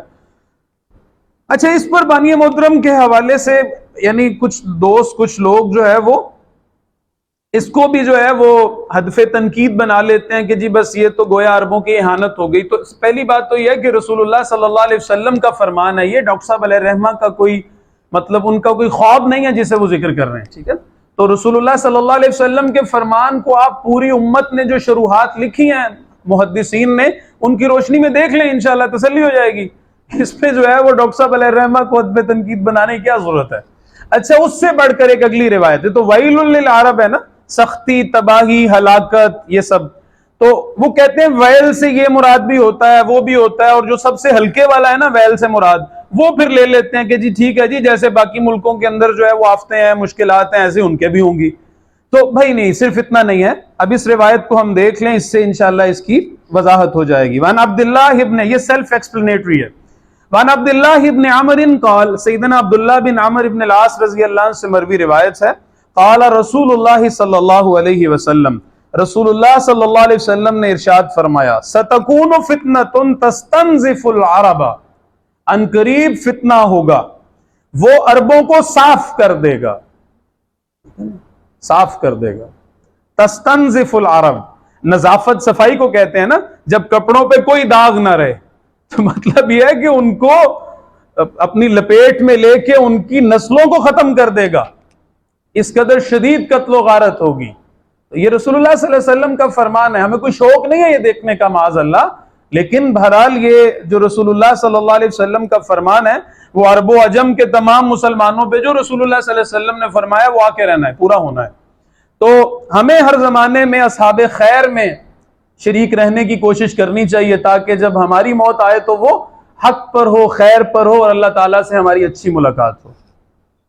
قتلاہا فی النار، یہ بڑے جو ہے وہ ڈرانے والے، بڑے سری الفاظ ہیں، بہت زیادہ تاکید ہے اس میں کہ اس کے جو مقتول ہوں گے یہ سب، یعنی قتلاہا فی النار، دونوں طرف کے لوگ جو ہوں گے نا اس میں، وہ سب جہنمی ہوں گے۔ اب یہ جو ہم جس سے پڑھ رہے ہیں، یہ ڈاکٹر صاحب علیہ رحمہ ایک شخصیت کا ذکر کیا کرتے تھے نا، عبدالحق محدث دہلوی علیہ رحمہ، ان کی کتاب ہے لمعات التنقیح، اس سے ہم یہ مطالعہ کر رہے ہیں اس وقت۔ تو اس کی شرح میں وہ لکھتے ہیں محدث دہلوی علیہ رحمہ کہ یہاں پر والظاہر من اللفظ یشمل الفریقین، ظاہر میں یہ الفاظ دونوں گروہوں کو جمع کر رہے ہیں۔ وَإِنَّمَا يَكُونُ كَذَلِكَ، اور یقیناً ایسا ہو سکتا ہے، اذا كان قصدهم بالمقاتلة الطمع في الملك والمال لا اعلاء الدین، ہاں یہ بالکل ٹھیک ہے، جب دونوں گروہوں کا مقصد لڑائی کا صرف دنیا حاصل کرنا ہو، صرف بادشاہ بننے کا شوق ہو، اور اس ساری لڑائی کے پیچھے دین کی اقامت اور دین کا نفاذ مقصود نہ ہو، تو پھر ایسے دونوں گروہ جب بھی لڑیں گے ان کا ٹھکانہ جہنم ہے۔ جیسے آتا ہے نا کہ وہ ابو بکرہ نفیع بن حارث الثقفی رضی اللہ عنہ سے مروی روایت ہے کہ القاتل والمقتول ہما فی النار، تو صحابی عرض کرتے ہیں، میں نے پوچھا یا رسول اللہ ھذا القاتل فما بال المقتول، یہ تو قاتل کا معاملہ ہونا چاہیے کہ وہ جائے جہنم میں، مقتول کا کیا قصور ہے؟ تو رسول اللہ صلی اللہ علیہ وسلم نے فرمایا انہ کان حریصا علی قتل صاحبہ، کہ وہ بھی اپنے بھائی کو قتل کرنے کے شوق سے ہی آیا تھا، وہ عزم لے کر آیا تھا کہ اسے مار دے، وہ تو اس کی چلی نہیں ہے، پیش دوسرے کی چل گئی ہے.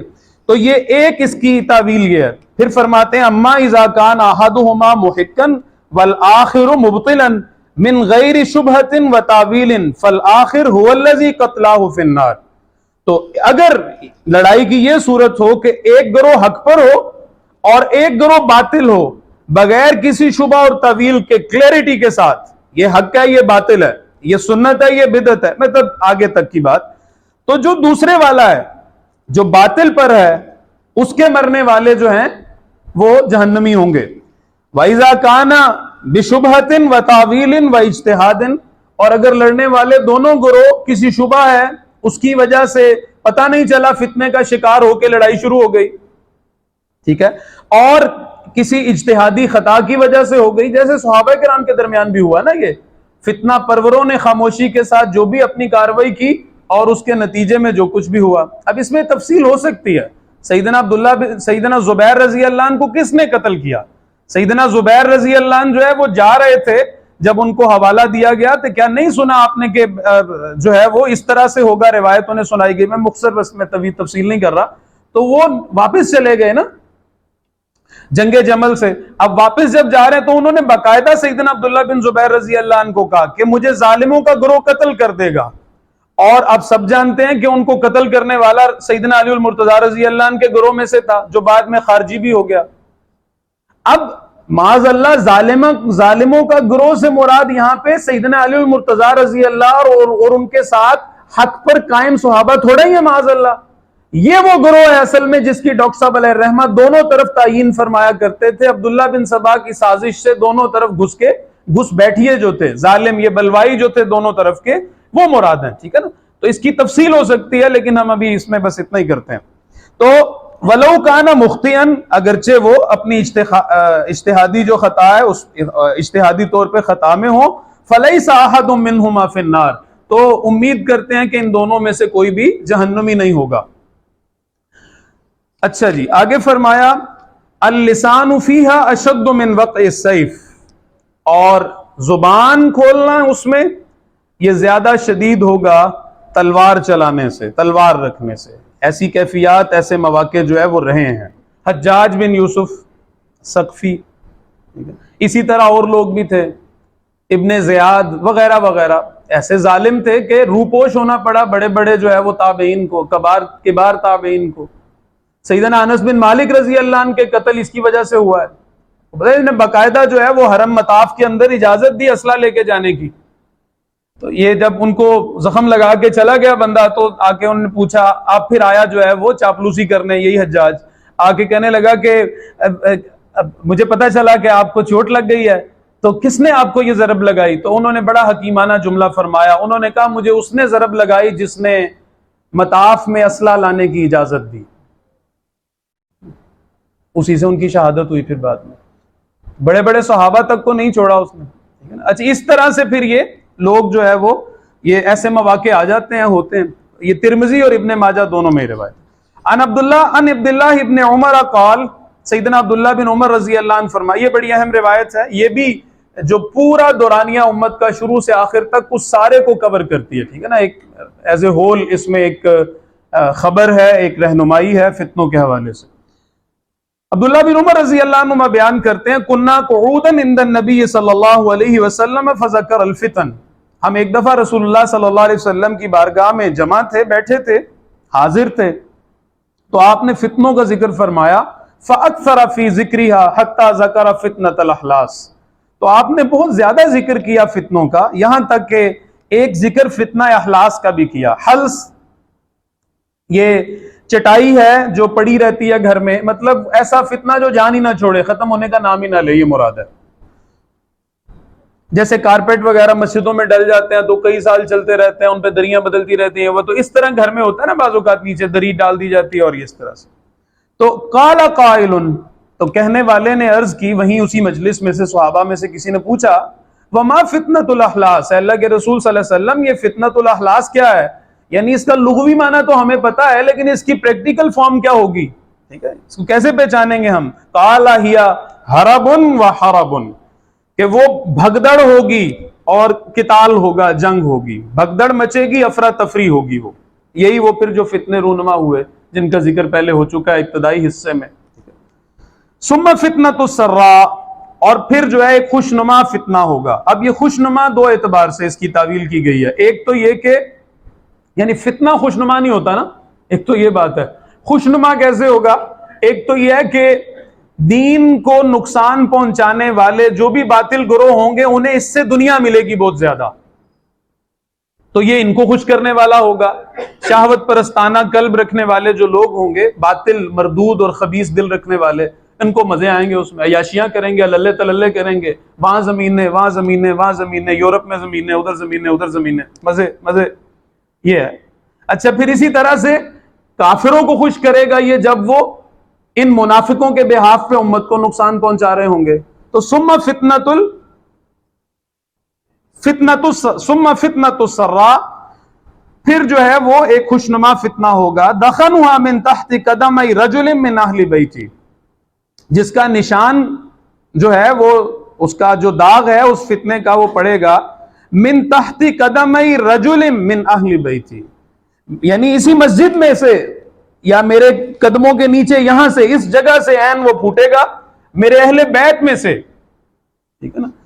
یزعم انہ منی ولیس منی، وہ نسبی طور پر تو میرا ہی ہوگا لیکن کسبی طور پر وہ میرا نہیں ہوگا۔ اس کا بڑا زوم ہوگا، اسے اپنا شجرہ سارا یاد ہوگا شروع سے لے کے آخر تک، وہ جا کے ملتا ہے یوں جو ہے وہ فلاں فلاں فلاں قبیلے سے پیچھے تک، آدم علیہ السلام تک، عدنان تک لے جاتا ہوگا، لیکن اس کا کسب رسول اللہ صلی اللہ علیہ وسلم کی سنت سے کوئی میچ نہیں رکھتا ہوگا۔ یا ہم آگے چل کے پڑھیں گے کہ سیدنا مہدی کا کام کیا ہے، سنت رسول صلی اللہ علیہ وسلم کا استیلا، غلبہ، سبحان اللہ، ابھی آگے چل روایت آئے گی۔ یزعم انہ منی ولیس منی، اس کا یہ زوم ہوگا کہ وہ میرا ہے نہیں ہے میرا۔ انما اولیاء المتقون، میرے دوست تو صرف وہ ہیں جو خدا خوفی رکھنے والے ہیں، اللہ سے ڈرنے والے ہیں۔ ثم يصطلح الناس على رجل كورق على ضلع، پھر لوگ اس فتنے کے بعد بھی جمع ہو جائیں گے ایک ایسے شخص پہ جیسے پسلی کے اوپر یہ مڑنے والا حصہ ہوتا ہے، یعنی ایک سلپری سی جگہ ہوتی ہے، یعنی غیر مستحکم سی حکومت ہوگی ایک شخص کی، اس پہ جمع ہونے کی کوشش کریں گے۔ مختلف نام آئے ہیں اس میں، ہم کسی کا نام نہیں ذکر کرتے، بس جو ہے وہ ہم آگے چلتے ہیں، اس کے اطلاقات مختلف بھی ہو سکتے ہیں۔ ثم فتنۃ الدہیمہ، کسی نے مروان بھی مراد لیا ہے، کسی نے کچھ مراد لیا ہے، میں نے کہا ضمناً ایک نام آدھا ذکر کر دوں تاکہ آپ کو وہ نہ رہے کہ پتہ نہیں کیا نام تھا، نہیں تو ایک یہ بھی ہے، اس طرح اور بھی نام ہے۔ ثم فتنۃ الدہیمہ، پھر فتنہ دہیمہ ہوگا، یہ اندھیرا ہوگا، کالا سیاہ، ڈارکنیس ہوگی۔ لا تدع احدا من هذه الامه الا لطمته لطمۃ، یہ نہیں چھوڑے گا میری امت میں سے کسی کو بھی مگر اسے زوردار تھپڑ رسید کرے گا، یہ ہوگا۔ اب اس امت سے مراد اگر امت کا ابتدائی حصہ لیا جائے اور عرب کے اندر تو یہ سیدنا عثمان غنی رضی اللہ عنہ کے زمانے میں، اور اگر یہ جدیدیت کا فتنہ لیا جائے، یعنی اس کے مختلف اطلاقات ہو سکتے ہیں، جیسے پہلے میں نے عرض کی تھی، اپلیکیشنز اس کی ایک سے زیادہ ہو سکتی ہیں، ٹھیک ہے نا؟ تو اور وہ کی بھی گئی ہیں، اس کا اطلاق کیا بھی گیا ہے، تو اس میں جدیدیت نے بھی ہم میں سے ہر ایک پہ اثر ڈالا ہوا ہے، طرز زندگی پہ، اعتقادات پہ، اعمال پہ، اور کئی طرح سے۔ فَإِذَا قِيلَ انقضت تمادت، جب کہا جائے گا کہ بس اس کا دور تو ختم ہو گیا، تمادت اور لمبا ہو جائے گا۔ يُصْبِحُ الرَّجُلُ فِيهَا مُؤْمِنًا وَيُمْسِي كَافِرًا، ہوگا شخص اس میں، صبح کو ہوگا ایک شخص اس فتنے میں مومن اور یمسی کافرن، اور شام کرے گا اس حال میں کہ کافر ہوگا۔ صبح کرے گا شخص اس فتنے میں اس حال میں کہ مومن ہوگا، اور شام کرے گا اس حال میں کہ کافر ہوگا۔ اتنی تیزی سے اعتقادات بدلیں گے۔ یہ جو ایموشن چینجنگ جو ہے نا، اس کے لیے یہ جو چھوٹی چھوٹی ویڈیوز بنا کے اور نکی نکی چیزیں جو ہے وہ ایک دم، یعنی پہلے ہوتا تھا کہ ایک کتاب پہ ایک واقعہ ہوتا تھا، ایک بات ہوتی تھی پوری کتاب میں، 2 یا 4 10 کہانیاں ہوتی تھی، ہم اس کو پڑھتے تھے، 4 دن 6 دن اثر رہتا تھا۔ اب کیا ہے، بہت تیزی آ گئی ہے۔ یعنی اس سے پہلے ایک فتنہ تھا کہ ہمیں ڈرامہ دکھایا جا رہا ہوتا تھا، ہم ڈرامہ دیکھتے تھے، اس میں ایک جو ہے وہ غم والا سین ہوتا تھا، کوئی فوتگی ہو جاتی تھی، کوئی ہیرو مر جاتا تھا، ٹھیک ہے، ڈرامے کا۔ تو اب اس کے ساتھ ہی بیچ میں ظاہر ہے یہ تو سرمایہ داروں نے اپنی ایڈز کے لیے بنایا ہوا نظام ہے، تو وہ ایڈ ضرور آنا ہوتا تھا یونیلیورز کا اور فلاں فلاں فلاں فلاں، ٹھیک ہے۔ تو اب وہ ایڈ آتا تھا، اس میں ایک خاتون جو ہے لمبے سے سفید لباس کے ساتھ ادھر سے ادھر جا رہی ہے، جو اس وقت ہم ناپسند کرتے تھے، اس لیے نہیں کہ ہمیں بڑا دین آتا تھا، ہمیں وہ میچ نہیں کرتا تھا اس پہلے والے حادثے کے ساتھ جو ڈرامے میں ہو گیا ہوتا تھا، ایسے نا، یعنی وہاں ہمارے جذبات یہ ہیں کہ ہم غم میں ہیں، اور یہاں ایک دم سے ایک دوسری دنیا آ جاتی ہے، اور پھر تیسری دنیا، اور پھر چوتھی دنیا۔ اچھا، یہ سارا تماشا بہت زیادہ تیز ہو گیا ہے اس سوشل میڈیا میں، اور یہ جو ہمارے یوٹیوب پہ چھوٹی جو ہے وہ 20-30 سیکنڈ کی جو ہے وہ چھوٹی ویڈیوز جو ہیں ان پہ ایک دم فریکوینٹ چینج جو ہے وہ آ رہا ہے اس میں، یعنی آدمی کسی چیز پر مستقل نہ رہے، کوئی چیز اس کے لیے، کوئی نظریہ اس کے لیے اصول نہ بن سکے، یہ اس کا مزاج بنایا جا رہا ہے، اور یہی چیز مستقبل میں اسلام اور کفر کے حوالے سے بھی اس کے لیے مطلب it will be applicable soon in future، یہ ہو جائے گا۔ اللہ تعالیٰ اس فتنے سے اپنی پناہ میں رکھیں، کچھ ایسے بھی لگتا ہے واللہ عالم۔ حتی یسیر الناس الی فسطاطین، یہاں تک کہ لوگ پھر دو کیمپس میں بدل جائیں گے، پیچھے آ گیا تھا نا، حتی یسیر الی قلبین، دو دلوں میں بدل جائیں گے، ایک بالکل سفید دل مضبوط پتھر کی طرح، اور دوسرا جو ہے وہ کالا سیاہ الٹی دیگ کی طرح، ٹھیک ہے نا، تو ایگزیکٹلی پھر یہ دو دل جو ہیں یہ دو گروہوں میں بھی بدل جائیں گے۔ فسطاط ایمان لا نفاق فی، ایک ایمان والوں کا گروہ ہوگا جس میں کوئی نفاق نہیں، وفسطاط نفاق لا ایمان فی، اور ایک اہل نفاق کا گروہ جس میں کوئی ایمان نہیں ہوگا۔ فاذا کان ذلک، اور جب یہ حالات ہو جائیں، فانتظر الدجال یوم او من یومہ او من غدی، یہاں پہ او من غدی ہے صرف، دوسری روایت کے اندر جو ہے وہ اس دن یا آنے والے کل میں پھر دجال کا انتظار کرو۔ اچھا، اسی طرح سے سیدنا مقداد بن الاسود رضی اللہ عنہ بیان کرتے ہیں، اس روایت سے ہمیں یہ بھی پتہ چلتا ہے کہ اللہ تعالیٰ کی طرف سے خصوصی حفاظت بھی ہر دور میں ہوتی ہے، جہاں یہ فتنے ہیں وہیں اللہ تعالیٰ کی قدرت، اللہ تعالیٰ کی طرف سے حفاظت، رحمت، اس کا عافیت، اس کا انتظام بھی مستقل ہے، اور پھر کچھ لوگوں کو آزمایا بھی جاتا ہے، اس میں سے مخلصین بھی اس کا شکار ہو جاتے ہیں۔ تو وان مقداد ابن الاسود قال، سیدنا مقداد بن الاسود رضی اللہ عنہ سے مروی روایت ہے، بیان کرتے ہیں، سمعت رسول اللہ صلی اللہ علیہ وسلم یقول، میں نے رسول اللہ صلی اللہ علیہ وسلم کو فرماتے ہوئے سنا، ان السعید لمن جنب الفتن، خوش قسمت وہ ہے، بامراد وہ ہے، کامیاب وہ ہے، جس طرح بھی آپ اس کو کہیں، سعادت مند وہ ہے، خوش بخت وہ ہے جو فتنوں سے بچا لیا گیا، جنب الفتن، جو فتنوں سے بچا لیا گیا۔ پھر فرمایا، ان السعید لمن جنب الفتن، بے شک سعادت مند وہ ہے جو فتنوں سے بچا لیا گیا، خوش بخت وہ ہے۔ پھر فرمایا تیسری دفعہ، ان السعید لمن جنب الفتن، بے شک سعادت مند وہ ہے، یقیناً خوش بخت وہ ہے جو فتنوں سے تحفظ دے دیا گیا۔ وَلَمَنِ ابْتُلِيَ فَصَبَرَ فَوَاهَا، رواہ ابو داؤد، اور جو کوئی آزمایا گیا پس اس نے صبر کیا، یعنی فتنے میں مبتلا کر دیا گیا اور اس نے ایمان پہ جان دی، ایمان پہ ڈٹا رہا، جان نہ بھی گئی تو ایک فتنے سے گزرا، ایک سختی، ایک آزمائش سے، مال کے، اولاد کے، قید کے اور وغیرہ وغیرہ، علیحدگی کے، گھر سے نکال دیے جانے کے، معیشت کے جو ہے وہ نقصان سے، وَلَنَبْلُوَنَّكُمْ بِشَيْءٍ مِّنَ الْخَوْفِ وَالْجُوعِ وَنَقْصٍ مِّنَ الْأَمْوَالِ وَالْأَنفُسِ وَالثَّمَرَاتِ وَبَشِّرِ الصَّابِرِينَ الَّذِينَ إِذَا جَاءَتْهُمْ مُصِيبَةٌ قَالُوا إِنَّا لِلَّهِ وَإِنَّا إِلَيْهِ رَاجِعُونَ أُولَٰئِكَ عَلَيْهِمْ صَلَوَاتٌ مِّن رَّبِّهِمْ وَرَحْمَةٌ وَأُولَٰئِكَ هُمُ الْمُهْتَدُونَ۔ یہ ہے وہ بات جہاں وَلَمَنِ ابْتُلِيَ، اور جو کوئی آزما لیا گیا، آزمائش بھی اللہ تعالیٰ کی طرف سے ہے، حفاظت بھی اللہ تعالیٰ کی طرف سے ہے، سبحان اللہ، یہ بڑی غیر معمولی انداز بیان ہے۔ فَصَبَرَ، پس اس نے صبر کیا، فَوَاهَا، واہ واہ جیسے ہم کہتے ہیں نا، تو اس کے تو کیا ہی کہنے، کیا ہی کہنے، یعنی وہ بہت اونچا مقام پا گیا۔ اللہ تعالیٰ سے ہم اس کی پناہ، اس سے پناہ طلب کرتے ہیں کہ ہم ان فتنوں میں مبتلا کیے جائیں، ہم بہت کمزور ہیں۔ وان ثوبان قال، سیدنا ثوبان رضی اللہ عنہ سے مروی روایت ہے، قال رسول اللہ صلی اللہ علیہ وسلم، اللہ کے رسول صلی اللہ علیہ وسلم نے ارشاد فرمایا، اذا وضع السیف فی امتی لم یرفع عنہا الی یوم القیامہ، جب میری امت میں تلوار پڑ جائے گی تو قیامت تک نہیں اٹھائی جائے گی۔ یہ سیدنا عثمان غنی رضی اللہ عنہ سے جو شروع ہوا سلسلہ، اب یہ سیدنا مہدی تک چلنا ہے، ان کی آمد سے پہلے۔ اس وقت بھی دو گروہ آپس میں لڑ رہے ہیں، عرب بھی آپس میں لڑ رہے ہوں گے، اور اسی طرح امت بھی دو حصوں میں تقسیم ہو کے آپس میں ایک دوسرے کے دستوں گریباں ہوگی، اور اس وقت وہ صلح کا ذریعہ بنیں گے، لوکلی بھی اور انٹرنیشنلی بھی، پوری امت کے اعتبار سے بھی اور عربوں کے اعتبار سے بھی، ٹھیک ہے۔ اب اس میں جو خیر کے وہ اجزاء ہوں گے وہ ان کے ساتھ ملتے چلے جائیں گے، لیکن یاد رکھیے گا اس دور میں لوگوں کی اکثریت کفر اور نفاق کا شکار ہو جائے گی۔ اللہ تعالیٰ اپنی پناہ میں رکھیں۔ اذا وضع السیف فی امتی لم یرفع عنہا الی یوم القیامہ ولا تقوم الساعہ۔ اب یہ بھی سنیے، ہمارے ہاں بعض لوگوں کا یہ دعویٰ ہے کہ امت میں شرک نہیں آ سکتا۔ بھائی وہ جو روایات ہیں نا ان کا تعلق خاص طور پر ہے صحابہ کرام کے ساتھ، ٹھیک ہے نا، صحابہ کرام کے ساتھ ان کا تعلق ہے کہ مجھے تم سے شرک کا کوئی اندیشہ نہیں، اس لیے کہ یہ روایت بھی ہے نا، سمیت پڑھ لیں اس کو ذرا۔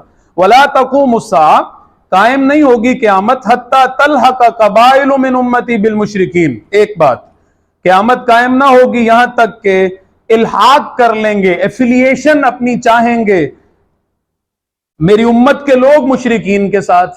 اب یہ ہو نہیں رہی ہے، کدھر یہ دبئی میں بنا ہے مندر، ادھر بنا ہے، اسی طرح اور بھی، اور ادھر ہمارے لوکلی بھی، اور اسی طرح ہندو پاک میں بھی جو انداز ہے، ٹھیک ہے نا۔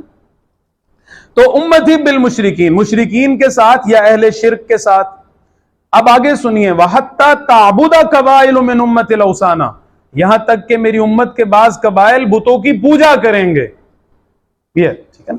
اچھا، اس کا ایک تعلق جو ہے وہ یعنی تمام اللہ اللہ کرنے والے لوگ ان کو اٹھا لیے جانے کے بعد کے ساتھ بھی ہے، اور ابھی بھی جو ہمیں نظر آ رہا ہے، آخر مطلب یہ جو نظر آ رہا ہے وہ کیا حقیقت نہیں ہے نا؟ یہ تو اس کی ایک ایپلیکیشن یہ بھی ہے جو اپنی جگہ درست ہے، اور ایک وہ بھی ہے جو اپنی جگہ درست ہے۔ یمن میں قبیلہ دوس کی عورتیں، ان کے میں جو ہے وہ گوشت کو ہلتا ہوا دیکھ رہا ہوں، وہ جو ہے فلاں بت کے ارد گرد اس کی پوجا کرتے ہوئے، اس طرح اور دیگر بھی روایات ہیں۔ ہم نے ان کو تھوڑا یہاں پہ وقت کی کمی کے باعث کہ ہم زیادہ حصہ پڑھ سکیں اس کو مختصر کیا ہے۔ تو یہ ہوگا، یہ ہو بھی رہا ہے اور بعد میں بھی ہوگا، دھڑلے کے ساتھ بھی ہوگا بعد میں۔ وَإِنَّهُ سَيَكُونُ فِي أُمَّتِي كَذَّابُونَ ثَلَاثُونَ، اور بے شک ان قریب میری امت میں 30 جھوٹے ہوں گے، كُلُّهُمْ يَزْعَمُ أَنَّهُ نَبِيُّ اللَّهِ۔ اچھا، ان کا جو کذاب ہونا ہے یہ عام جھوٹ نہیں ہے، کوئی بدعت، کوئی اختراع چھوٹا موٹا، یہ ان کا کام نہیں ہے، بلکہ یہ بڑے با کمال لوگ ہیں، انورٹڈ کاماز میں، یہ بڑے ذلیل ہیں اعلیٰ درجہ کے۔ کلہم یزعم انہ نبی اللہ، ان میں سے ہر ایک کا یہ زوم ہوگا کہ وہ اللہ کا نبی ہے، اس سے نیچے ان کی روح کو جو ہے نا چین نہیں آئے گا۔ اللہ اپنی پناہ میں رکھیں ان ظالموں کے فتنے سے۔ وانا خاتم النبیین لا نبی بعدی، اور میں آخری نبی ہوں، میں انبیاء کی مہر ہوں، میرے بعد کوئی نبی نہیں۔ رسول اللہ صلی اللہ علیہ وسلم نے فرمایا نا، میری اور تمام انبیاء کی مثال ایسے ہے جیسے کہ ایک محل بڑا خوبصورت بنا اور ایک لبنہ، ایک اینٹ جو ہے اس کی جگہ چھوڑ دی گئی۔ اب لوگ آتے ہیں زائرین، وہ گھومتے ہیں اندر باہر سے، اس کی زیارت کرتے ہیں، دیکھتے ہیں اس کو، اور پھر وہ ہر کوئی ان میں سے جب دیکھتا ہے تو کہتا ہے کہ اگر یہ ایک اینٹ بھی رکھ دی جاتی تو کیا ہی پرفیکشن ہوتی، کیا ہی خوبصورت ہوتا یہ محل۔ تو آپ نے فرمایا انا تلک اللبنہ، میں وہ والی اینٹ ہوں۔ یہ اب مطلب اتنی کمپلیٹ اور کنکریٹ مثال ہے کہ اس کے بعد کسی چیز کی گنجائش نہیں۔ ویسے بھی انبیاء ڈکشنری سے نہیں ثابت ہوتے، ٹھیک ہے نا، انبیاء لغت سے نہیں ثابت ہوتے، انبیاء جو ہے وہ تفسیری نکات سے نہیں ثابت ہوتے جو قیاسی ہوں، انبیاء جو ہے قطعی خبر سے ان کا بتایا جاتا ہے کہ انہوں نے آنا ہے۔ رسول اللہ صلی اللہ علیہ وسلم نے تشریف لانا تھا نا، تو ان کی آمد کی خبر محرف تورات میں بھی بڑی واضح ہے، وہ تورات جس میں تحریف ہو چکی اس میں بھی بڑی نمایاں ہے۔ تو جایا کہ اپنی ٹھیک پوری صحت کے ساتھ اگر وہ موجود ہوتی تو کس طرح وہ بیان کر رہی ہوتی، ٹھیک ہے، اور پھر دلائل بہت ہی واضح ہیں۔ تو مرزا صاحب کی اگر زندگی کی تفصیل پڑھی جائے اور وہ احادیث جن سے وہ جزوی طور پر استدلال فرماتے ہیں ان میں ان کا اطلاق کیا جائے، سیدنا مہدی کے ٹھکانے پہ رکھ لیا جائے، ان کو فرض کر لیا جائے، فرض وقتی طور پہ، یعنی جھوٹ موٹ کا ہی، تو اگر وہ ان تمام احادیث کی ایک ترتیب بنا کے اس میں ان کی شخصیت جو ہے وہ اس کو ڈالا جائے تو آپ کو کیا یعنی آپ کو کیا نتیجہ نکلے گا، کیا نکلے گا؟ یعنی رسول اللہ صلی اللہ علیہ وسلم کی اخبار ہی کو آپ بنیاد ان کی ایک باطل تعویل کر رہے ہیں نا آپ، تو ٹھیک ہے، کر لیں آپ۔ تو اب ہم یہ آپ کو کہتے ہیں کہ ذرا ساری خبریں سامنے رکھ لیں، تھوڑا سا علم بڑھائیں اپنا نا، ان ساری خبروں کو ترتیب سے رکھیں اور مرزا صاحب کو ان میں پٹ کر دیں. تو وہ کہاں پہ شام میں لڑے ہیں، وہ کہاں پہ جو ہے وہ انہوں نے بنو کلب جو ہے ان کے ساتھ انہوں نے قتال کیا ہے، کہاں پہ جو ہے وہ حتیم مقام ابراہیم، اور انہیں پتہ نہیں ادھر مکہ جانا بھی نصیب ہوا کہ نہیں اس شخص کو. اچھا، مقام ابراہیم اور حجر اسود کے درمیان کہاں جو ہے وہ شام سے 70 ابدال آئے ہیں اور اسات عراق آئے ہیں جنہوں نے آ کے ان کے ہاتھ پہ بیعت کی ہے. عجیب الو کے پٹھے ہیں یہ، عجیب بے وقوف ہیں. یعنی آدمی کی جب مت ماری جاتی ہے تو وہ کتنی بڑی بڑی چیزوں کو جو ہے وہ اگنور کرتا ہے. اللہ اپنی پناہ میں رکھے، الامان والحفیظ.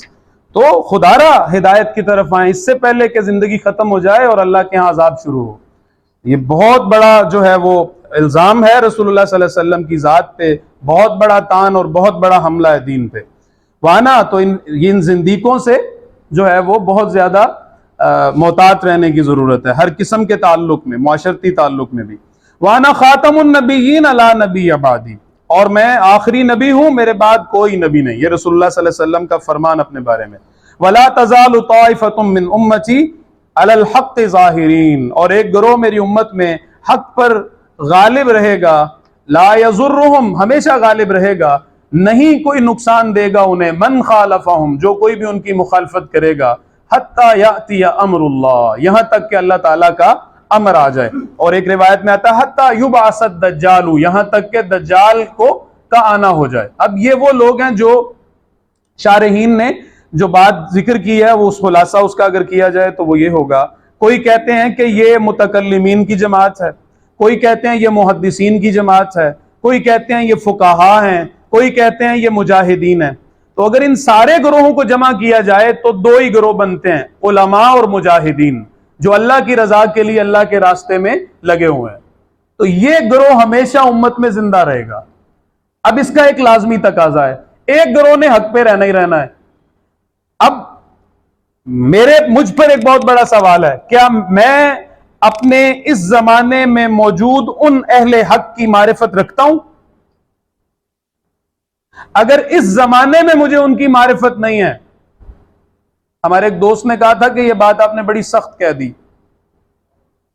تو آپ اس کو جیسے مرضی مینیپولیٹ کر لیں، مجھے تو ایسے ہی لگتا ہے کہ اگر آج کے زمانے میں رسول اللہ صلی اللہ علیہ وسلم کی خبر ہے نا، سچی خبر ہے کہ ہر زمانے میں ایسے لوگ رہیں گے، اس کا مطلب ہے پہچاننا ضروری ہے. اگر آج مجھے ان اہل حق کی معرفت نہیں ہے، پہچان نہیں ہے، تو میں کسی بھی زمانے میں ہوتا تو حق کو نہ پہچان سکتا.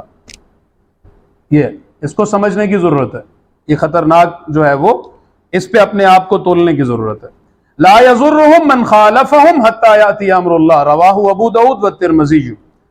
اچھا جی، آگے رسول اللہ صلی اللہ علیہ وسلم کا فرمان، ان ابی ہریرہ ان رسول اللہ صلی اللہ علیہ وسلم قال. اب یہ ملاحم کا جو ہے وہ تھوڑا سا حصہ جو اس میں آ رہا ہے، جتنی روایات ہم سے ہو سکی انشاءاللہ ہم ان کو اپنے جو وقت ہے اس کے اندر پڑھ لیتے ہیں. لا تقوم الساعہ، رسول اکرم صلی اللہ علیہ وسلم نے ارشاد فرمایا قیامت قائم نہ ہوگی حتی تقتتل فئتان عظیمتان، یہاں تک کہ دو بڑے گروہ آپس میں لڑیں گے. تکون بینہما مقتتل عظیمت، ان کے درمیان بہت بڑی لڑائی ہوگی، بہت بڑی سطح پہ جنگ ہوگی. دعواہما واحدۃ، ان دونوں کا دعویٰ ایک ہی ہوگا. اب پھر یہ روایت دیکھیں، اس کا جو پہلا حصہ ہے اور پھر آخری حصہ، یہ اگلا حصہ، اس حدیث مبارکہ کی جو ابتدا ہے وہ اس قتال کو بظاہر جوڑ رہی ہے آخری وقت میں، اینڈ ٹائمز کے ساتھ. لیکن شارحین نے اس کے باوجود اس سے مراد سیدنا عثمان غنی رضی اللہ عنہ کے جو ہے وہ قصاص کے لیے جو آپس میں سیدنا علی اور سیدنا معاویہ رضی اللہ عنہما کے درمیان جو مشاجرات ہو گئے، جو قتال ہو گیا، اس کو بھی مراد لیا ہے. بعد کے کچھ جھگڑے بھی مراد لیے ہیں. اور یہ جو امت کا آپس میں، یعنی عربوں کا آپس میں جو جھگڑا ہونا ہے، اور عرب و عجم میں یہ جو نفاق اور ایمان کی تقسیم ہونی ہے، اس میں جو آپس میں لڑائی ہے، یہ سب بھی مراد ہو سکتا ہے. اور ایک مراد اس سے آگے بھی لی گئی ہے، وہ جو ہے وہ یہ ہے کہ بنی اسرائیل اور بنی اسماعیل کی جنگ، بڑی جنگ، دونوں کا دعویٰ ایک ہے. دعویٰ ایک سے مراد، چونکہ یہاں پہ ایک مطلق بات ہے نا، اجمالاً بات آ رہی ہے، کوئی مفصل اور متعین بات نہیں ہے، تو اس مراد کی گنجائش ہے. جیسے ڈاکٹر صاحب علیہ الرحمہ ہمیں سمجھایا کرتے تھے نا عروج و زوال، دو عروج، تو اس کے اندر یہ کہ ایک طرف بنی اسرائیل ہیں، ایک طرف بنی اسماعیل ہیں. دعویٰ جو ہے وہ اللہ کے رسول، قرآن، آخرت، بہت اعتبارات سے مشترک ہے. ٹھیک ہے نا؟ تو ہو سکتا ہے یہ مراد، اور ان کی آپس میں جو ہے وہ جو جنگ ہے وہ بھی مراد ہو سکتی ہے. تو بہرحال اللہ بہتر جانتے ہیں کہ اس کا جو حقیقی معنی ہے وہ کیا ہے. یہ تو ہمیں بالکل اینڈ پہ جب دین قائم ہو جائے گا تو پھر ہی سمجھ آئے گا کہ اچھا یہ والا جو ہوا ہے وہ اس سے مراد تھا، یہ جو ہوا ہے وہ اس سے مراد تھا.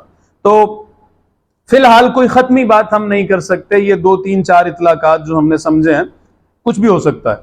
وَحَتَّى يُبْعَثَ دَجَّالُونَ كَذَّابُونَ قَرِيبٌ مِّن ثَلَاثِينَ، اور یہاں تک کہ جھوٹے مبعوث کیے جائیں گے، بھیجے جائیں گے، قریب من 30، تقریباً 30 کے قریب. اچھا یہ پہلے بھی آیا ہے 30، تو اس کو 2 طرح سے بیان کیا گیا ہے کہ کثرت کے لیے بھی ہو سکتا ہے اور متعین طور پہ 30 بھی ہو سکتے ہیں. 70 بھی آتا ہے روایت میں، 70 بھی آتا ہے. ان میں سے 30 جو ہے وہ نبوت کا دعویٰ کریں گے، باقی چھوٹے موٹے جھوٹ بول کے جو ہے وہ مختلف حرکتیں اور مختلف مداری گری جو ہے وہ کرتے رہیں گے. تو اس طرح سے کچھ اس کی شرح کی گئی ہے، تطبیق کی گئی ہے. کلہم یزعم انہ رسول اللہ، ان میں سے ہر ایک کا یہ زعم ہوگا کہ وہ اللہ کا رسول ہے. ٹھیک ہے، مختار سقفی کا بھی یہی ذہن بن گیا تھا کہ وہ اللہ کا رسول ہے. تو پھر مصعب بن زبیر رضی اللہ عنہ کے ذریعے اس کو جو ہے کرش کروایا گیا تھا، اور اس سے لے کے آج تک جو ہے وہ کئی آئے ہیں.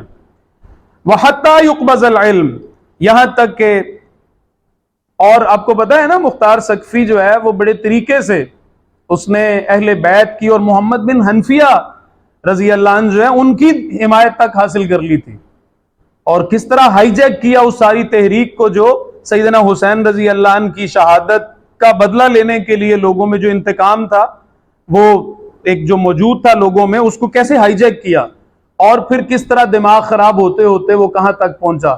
ان کی معزولی جو ہے میری کرامت ہے، فلاں گورنر کا بدلنا میری کرامت ہے، فلاں عمل ہونا یہ بھی میری کرامت ہے. اور جوڑتے اس نے جو ہے اس نے کہا یہاں تک کہ مجھ پہ وحی آتی ہے. تو یہ مسئلہ جو ہے وہ اس کے ساتھ ہوا تھا. تو ابھی بھی چنٹو بنٹو بھی آتے تھے یہ حضرت صاحب پہ. کلہم یزعم انہ رسول اللہ، ان میں سے ہر ایک کا زعم ہوگا کہ وہ اللہ کا رسول ہے. وَحَتَّى يُقْبَضَ الْعِلْمِ، اب یہاں تیزی سے کچھ جو ہیں وہ مطلب مختصر انداز سے مگر ایک بہاؤ کے ساتھ، جیسے آخری پارے میں ہوتا نا اما یتساءلون عن النبأ العظیم، بلکہ الحاقہ ملحاقہ وما ادراک ملحاقہ، اس طرح سے جیسے چھوٹی چھوٹی آیتوں میں نشانیاں آتی ہیں کئی، اس طرح سے اس روایت کا مزاج ہے، چھوٹی چھوٹی کئی نشانیوں کا بیان ہے. حتی یقبض العلم، یہاں تک کہ علم قبض کر لیا جائے گا. دوسری روایات کے اندر آتا ہے کہ اہل علم جو ہیں انہیں اٹھا لیا جائے گا، جاہل باقی رہ جائیں گے، وہ اپنی جہالت سے لوگوں کو فتویٰ دیں گے، خود بھی گمراہ ہوں گے اور دوسروں کو بھی گمراہ کریں گے. وَحَتَّى يُقْبَضَ الْعِلْمِ، یہاں تک کہ علم قبض کر لیا جائے گا. وَتَكْسُرَ الزَّلَازِلِ، اور زلزلے کثرت سے آئیں گے، یہ بھی آپ دیکھ رہے ہیں فریکوینٹلی آتے ہیں. وَيَتَقَارَبَ الزَّمَانِ، اور اس کا ایک معنی یہ کیا گیا ہے کہ فاصلے سمٹ جائیں گے. ٹھیک ہے نا، ٹائم جو ہے وہ بچ جائے گا، سمٹے. ایک یہ مطلب بھی کیا، ایک یہ ہے کہ وقت سے برکت اٹھ جائے گی، اور آگے روایت آئے گی بھی. ایک ادھر آپ بیٹھے ہوئے ہیں اور اس دنیا کے بالکل پرلی طرف نیو یارک ہے، ان فیو سیکنڈز آپ جو ہے کنیکٹ ہو جاتے ہیں، بات کرتے ہیں. یہ سوچ بھی نہیں سکتے تھے ہم کہ بھی ہو سکتا ہے، ہو رہا ہے. پھر اسی طرح سے دوسرا معنی اس کا، بس مختصر عرض کر رہا ہوں کہ آگے روایت انشاءاللہ وہ آ جائے گی، لیکن ہم اسے اگلی نشست میں پڑھ پائیں گے، ابھی شاید ہم نہیں پڑھ پائیں گے، کہ جو ہے وہ سال مہینوں کے برابر، مہینے جو ہے وہ ہفتوں کے برابر، ہفتے گھنٹوں کے برابر، اور گھنٹے ایسے ہوں گے جیسے وہ جمرہ ہوتا ہے، وہ جیسے وہ آگ کا جو انگارہ سا ہوتا ہے، یوں اٹھتا ہے اور ختم ہو جاتا ہے، بالکل ایسے ایک سیکنڈ کی طرح جو ہے وہ گزر جائیں گے. اور اب ہم یہ دیکھتے ہیں کہ وقت سے برکت اٹھ گئی ہے، اور بڑی تیزی کے ساتھ جو ہے وہ ابھی رمضان آنے والا تھا، اور ابھی ہم اس کے اتنی دیر کے بعد یہاں بیٹھے ہوئے ہیں. ٹھیک ہے نا، پتہ ہی نہیں چلتا وقت کا. تو وَيَتَقَارَبَ الزَّمَانُ وَتَظْهَرَ الْفِتَنُ، اور فتنے غالب آ جائیں گے. یہ فتنوں کے غلبے کا ہی زمانہ ہے. ٹھیک ہے. وَيَكْثُرَ الْحَرَجُ، حرج عام ہو جائے گا. اور اسی روایت میں ساتھ وضاحت آ رہی ہے وَهُوَ الْقَتْلُ، قتل و غارت گری عام ہو جائے گی. وہ چھوٹی چھوٹی بات پہ لوگ قتل کریں گے ایک دوسرے کو. اس نے مجھے گالی دی تھی، گولی مار دی، اس نے مجھے گھورا تھا، گولی مار دی، اس نے یہ کیا تھا، یعنی بے صبرے اور نالائق اور جو ہے وہ جذباتی لوگ جو ہے جاہل ہوں گے۔ وَحَتَّى يَكْثُرَ فِيكُمُ الْمَالُ فَيَفِيضَ، اور یہاں تک کہ کثرت ہو جائے گی تم میں مال کی اور وہ بہت عام ہو جائے گا، بہے گا، عام ہو جائے گا مراد۔ حَتَّى يُهِمَّ رَبَّ الْمَالِ مَنْ يَقْبَلُ صَدَقَتَهُ، یہاں تک کہ پریشان ہوگا مال والا کہ کون ہے جو اس کا صدقہ قبول کرے۔ وَحَتَّى يَعْرِضَهُ، یہاں تک کہ وہ اسے پیش کرے گا۔ فَيَقُولُ الَّذِي يَعْرِضُهُ عَلَيْهِ لَا رِبَ لِي بِهِ، یہاں تک کہ جس شخص کو وہ دینا چاہے گا وہ یہ کہے گا مجھے لا حاجت علی بھی، یعنی عرب علی مطلب مجھے اس کی کوئی ضرورت نہیں ہے۔ وَحَتَّى يَتَطَاوَلَ النَّاسُ فِي الْبُنْيَانِ، یہاں تک کہ لوگ تعمیرات میں طول اختیار کریں گے، یا طول میں ایک دوسرے سے آگے بڑھیں گے تعمیرات میں، اور یہ پوری دنیا میں ہو رہا ہے، صرف عربوں میں ہی نہیں ہو رہا، پاکستان میں بھی، گجرات میں بھی، ہم سب ساری جگہوں پہ ہو رہا ہے، ٹھیک ہے، خاص طور پہ عربوں کو اس کا شوق آیا ہوا ہے۔ وَحَتَّى يَمُرَّ الرَّجُلُ بِقَبْرِ الرَّجُلِ فَيَقُولُ، اور یہاں تک کہ یہ بھی وقت آئے گا کہ گزرے گا ایک شخص ایک آدمی کی قبر سے، پس وہ کہے گا یا لیتنی مکانا، اے کاش میں اس کی جگہ پر ہوتا۔ وَحَتَّى تَطْلُعَ الشَّمْسُ مِن مَغْرِبِهَا، یہاں تک کہ سورج مغرب سے طلوع ہوگا۔ فَإِذَا طَلَعَتْ وَرَاءَهَا النَّاسُ آمَنُوا أَجْمَعُونَ، جب لوگ دیکھیں گے کہ یہ طلوع ہو گیا، اچھا مغرب سے طلوع ہو گیا، تو سب لوگ ایمان لانا چاہیں گے۔ فَذَلِكَ حِينٌ، یہی وہ وقت ہے جس کے بارے میں اللہ تعالیٰ نے فرمایا اعوذ باللہ من الشیطان الرجیم لا ينفع نفسا ایمانها لم تکن آمنت من قبل او کسبت فی ایمانها خیرا، نہیں نفع دے گا ایمان لانا کسی جان کو اس کا، اور نہ ہی خیر کرنا ایمان لانے کے بعد، کوئی بھلائی کا کام کرنا۔ اب یہ اس میں ایک وضاحت بس عرض کر دوں کہ اللہ تعالیٰ الرحمن الرحیم ذات ہے، سبحان اللہ، ان اللہ غفور الرحیم هو التواب الرحیم، سبحان اللہ۔ تو اللہ تعالیٰ کی رحمانیت کا ایک اظہار، رحیمیت کا ایک بہت بڑا اظہار سورج کے مغرب سے طلوع ہونے سے پہلے بھی ہوگا۔ رسول اللہ صلی اللہ علیہ وسلم نے فرمایا کہ سورج کے مغرب سے، سورج روزانہ اجازت مانگتا ہے اللہ تعالیٰ سے، اللہ تعالیٰ کے عرش کے نیچے اب وہ کون سا پوائنٹ ہے، وہ کتنے مائکرو سیکنڈز کا سجدہ ہوتا ہے، اجازت کی کیا ہوتی ہے، وہ اس سارے میں کون سی جگہ ہے جس کو ہم پوائنٹ کر سکیں، یہ ہمارے بس سے باہر ہے۔ تو سجدہ ریز وہ ہوتا ہے، وہ کوئی جگہ ہے جہاں پہ وہ اللہ تعالیٰ سے اجازت مانگتا ہے کہ آگے جاؤں کہ نہیں جاؤں۔ اللہ تعالیٰ ویسے ہی ہوتا رہے گا یہاں تک کہ اللہ تعالیٰ ایک دن اسے فرمائیں گے اجازت، جواب ہی نہیں دیں گے، خاموش رہیں گے، وہ اجازت مانگے گا، خاموش ہوں۔ 72 گھنٹے کی رات ہوگی، تب لوگ اپنے بچوں کو سلائیں گے، بچے سو کے اپنی روٹین کے مطابق اٹھ جائیں گے، مائیں ڈانٹیں گی کہ ابھی رات ہے سو جاؤ، وہ پھر سوئیں گے، پھر جاگ جائیں گے بچے، پھر بچوں کو، لوگوں کو، سب کو محسوس ہوگا کہ یہ کچھ خاص ہے، یہ رات ختم ہونے کا نام ہی نہیں لے رہی۔ بندہ ایک دفعہ سو کے اٹھے، اسے کہ سو جاؤ یار تھوڑا اور سو جاؤ، سو جاتا ہے، تیسری دفعہ نہیں سویا جاتا، سر بھاری ہو جاتا ہے، آنکھیں دکھنے لگتی ہیں۔ تو جب انہیں یہ ہوگا تو وہ کہیں گے یہ کیا ہو رہا ہے، پھر جو بھی وقت کو چیک کرنے کا انتظام ہوگا اس زمانے میں، اس کے مطابق سب دوڑیں گے، دیکھیں گے، اور پھر یہ فضا عام ہوگی کہ اوے یہ اس نشانی سے پہلے کا وقت ہے، دوڑو دوڑو اللہ سے معافی مانگ لو۔ مسجدیں، سڑکیں، میدان سب بھر جائیں گے اللہ تعالیٰ سے معافی مانگنے کے لیے، لوگ اللہ تعالیٰ سے معافی مانگیں گے، کفر سے اسلام کی طرف، فسق سے اللہ تعالیٰ کی جو ہے وہ اخلاص والی زندگی کی طرف جو ہے وہ آئیں گے بڑی تعداد میں۔ پھر اس کے بعد سورج جو ہے ان دا مین وائل، سورج جو ہے جیسے یہ کر رہے ہوں گے، سورج مغرب سے طلوع ہوگا، یہ ہے، اس کے بعد پھر کسی کو ایمان کی توفیق نہیں ہوگی۔ تو بس اسی پہ ہم یہ نشانیاں ہیں 2 ساتھ بس، کہ پھر قائم ہوگی قیامت، میں متن سے وائٹ کر رہا ہوں، صرف ترجمہ عرض کر رہا ہوں، قائم ہوگی قیامت یقیناً، اور 2 لوگوں نے اپنا کپڑا پھیلایا ہوگا آپس میں، وہ بے مکمل نہ کر سکیں گے اور نہ ہی دکاندار تھان کو لپیٹ سکے گا۔ ولا یتویانہ، ولا یتویانہ، دیکھ رہے ہیں مجھے، ان کی کپڑے کی دکان ہے نا۔ ولا تقومن الساعہ، اور قائم ہوگی ضرور قیامت، اور یقیناً ایک آدمی چلا ہوگا اپنے ڈول کے ساتھ دودھ والے، وہ اسے پی نہ سکے گا، اور یقیناً قائم ہوگی قیامت کہ ایک شخص اپنے حوض کو درست کر رہا ہوگا، اس میں وہ پلا نہ سکے گا اپنے جانوروں کو پانی پلانا، یا خود پی نہیں سکے گا، اس میں سے لے نہیں سکے گا پانی۔ ولا تقومن الساعہ، اور ضرور قائم ہوگی قیامت، وقد رفع اکلتہ الی فیہ فلا یطعمها، متفق علیہ، ایک شخص نے خوراک کھانے کے لیے نوالا توڑا ہوگا اور اس کو منہ کے قریب کیا ہوگا، وہ اسے کھا نہیں سکے گا۔ مراد کیا ہے اس سے؟ ان چاروں مثالوں میں اصل چیز کیا ہے کہ دنیا سٹرک ہو جائے گی ادھر ہی، سب کچھ رک جائے گا، جیم ہو جائے گا ادھر ہی سب کچھ، اور پھر ادھر سے قیامت جو ہے اس کا قیام ہوگا، اور پھر شرار الناس جو ہے، شرار الخلق، ان کے اوپر یہ قیامت ہے۔ اللہ اللہ کہنے والے جتنے بھی ہوں گے انہیں اللہ سلا دیں گے۔ اذا زلزلت الارض زلزالها القاریہ ما القاریہ الحاقہ ما الحاقہ، یہ سارا جو ہے یوم ترجف الارض، جو ساری تفصیلات ہیں، وبست الجبال بسا فکانت هباء منبثا، یہ سب جو ہے یہ کفار پہ ہونا ہے، اللہ تعالیٰ ایمان والوں کو سلا دیں گے۔ انشاءاللہ اللہ تعالیٰ نے زندگی دی، مہلت دی، تو اسی سے اگلی دفعہ کنٹینیو کریں گے، تاکہ بہت سی اہم چیزیں جو آئندہ مستقبل میں ہونے والی ہیں ان کو ہم ان کے حوالے سے اپنے ایمان کو تازہ کر سکیں، علم کو پختہ کر سکیں، تاکہ جو بھی دائیں بائیں کی باتیں، ہوائی تجزیے، ان سے بچتے ہوئے ہم رسول اللہ صلی اللہ علیہ وسلم کی عطا کردہ نگاہ کے مطابق حالات کو دیکھ سکیں۔ اللہ تعالیٰ سے دعا ہے کہ اللہ تعالیٰ مجھے اور ہم سب کو ہر قسم کے ظاہری باطنی فتنے سے اپنی پناہ میں رکھیں۔ اقول قولی ھذا واستغفر اللہ لی ولکم ولسائر المسلمین والمسلمات، جزاکم اللہ خیر۔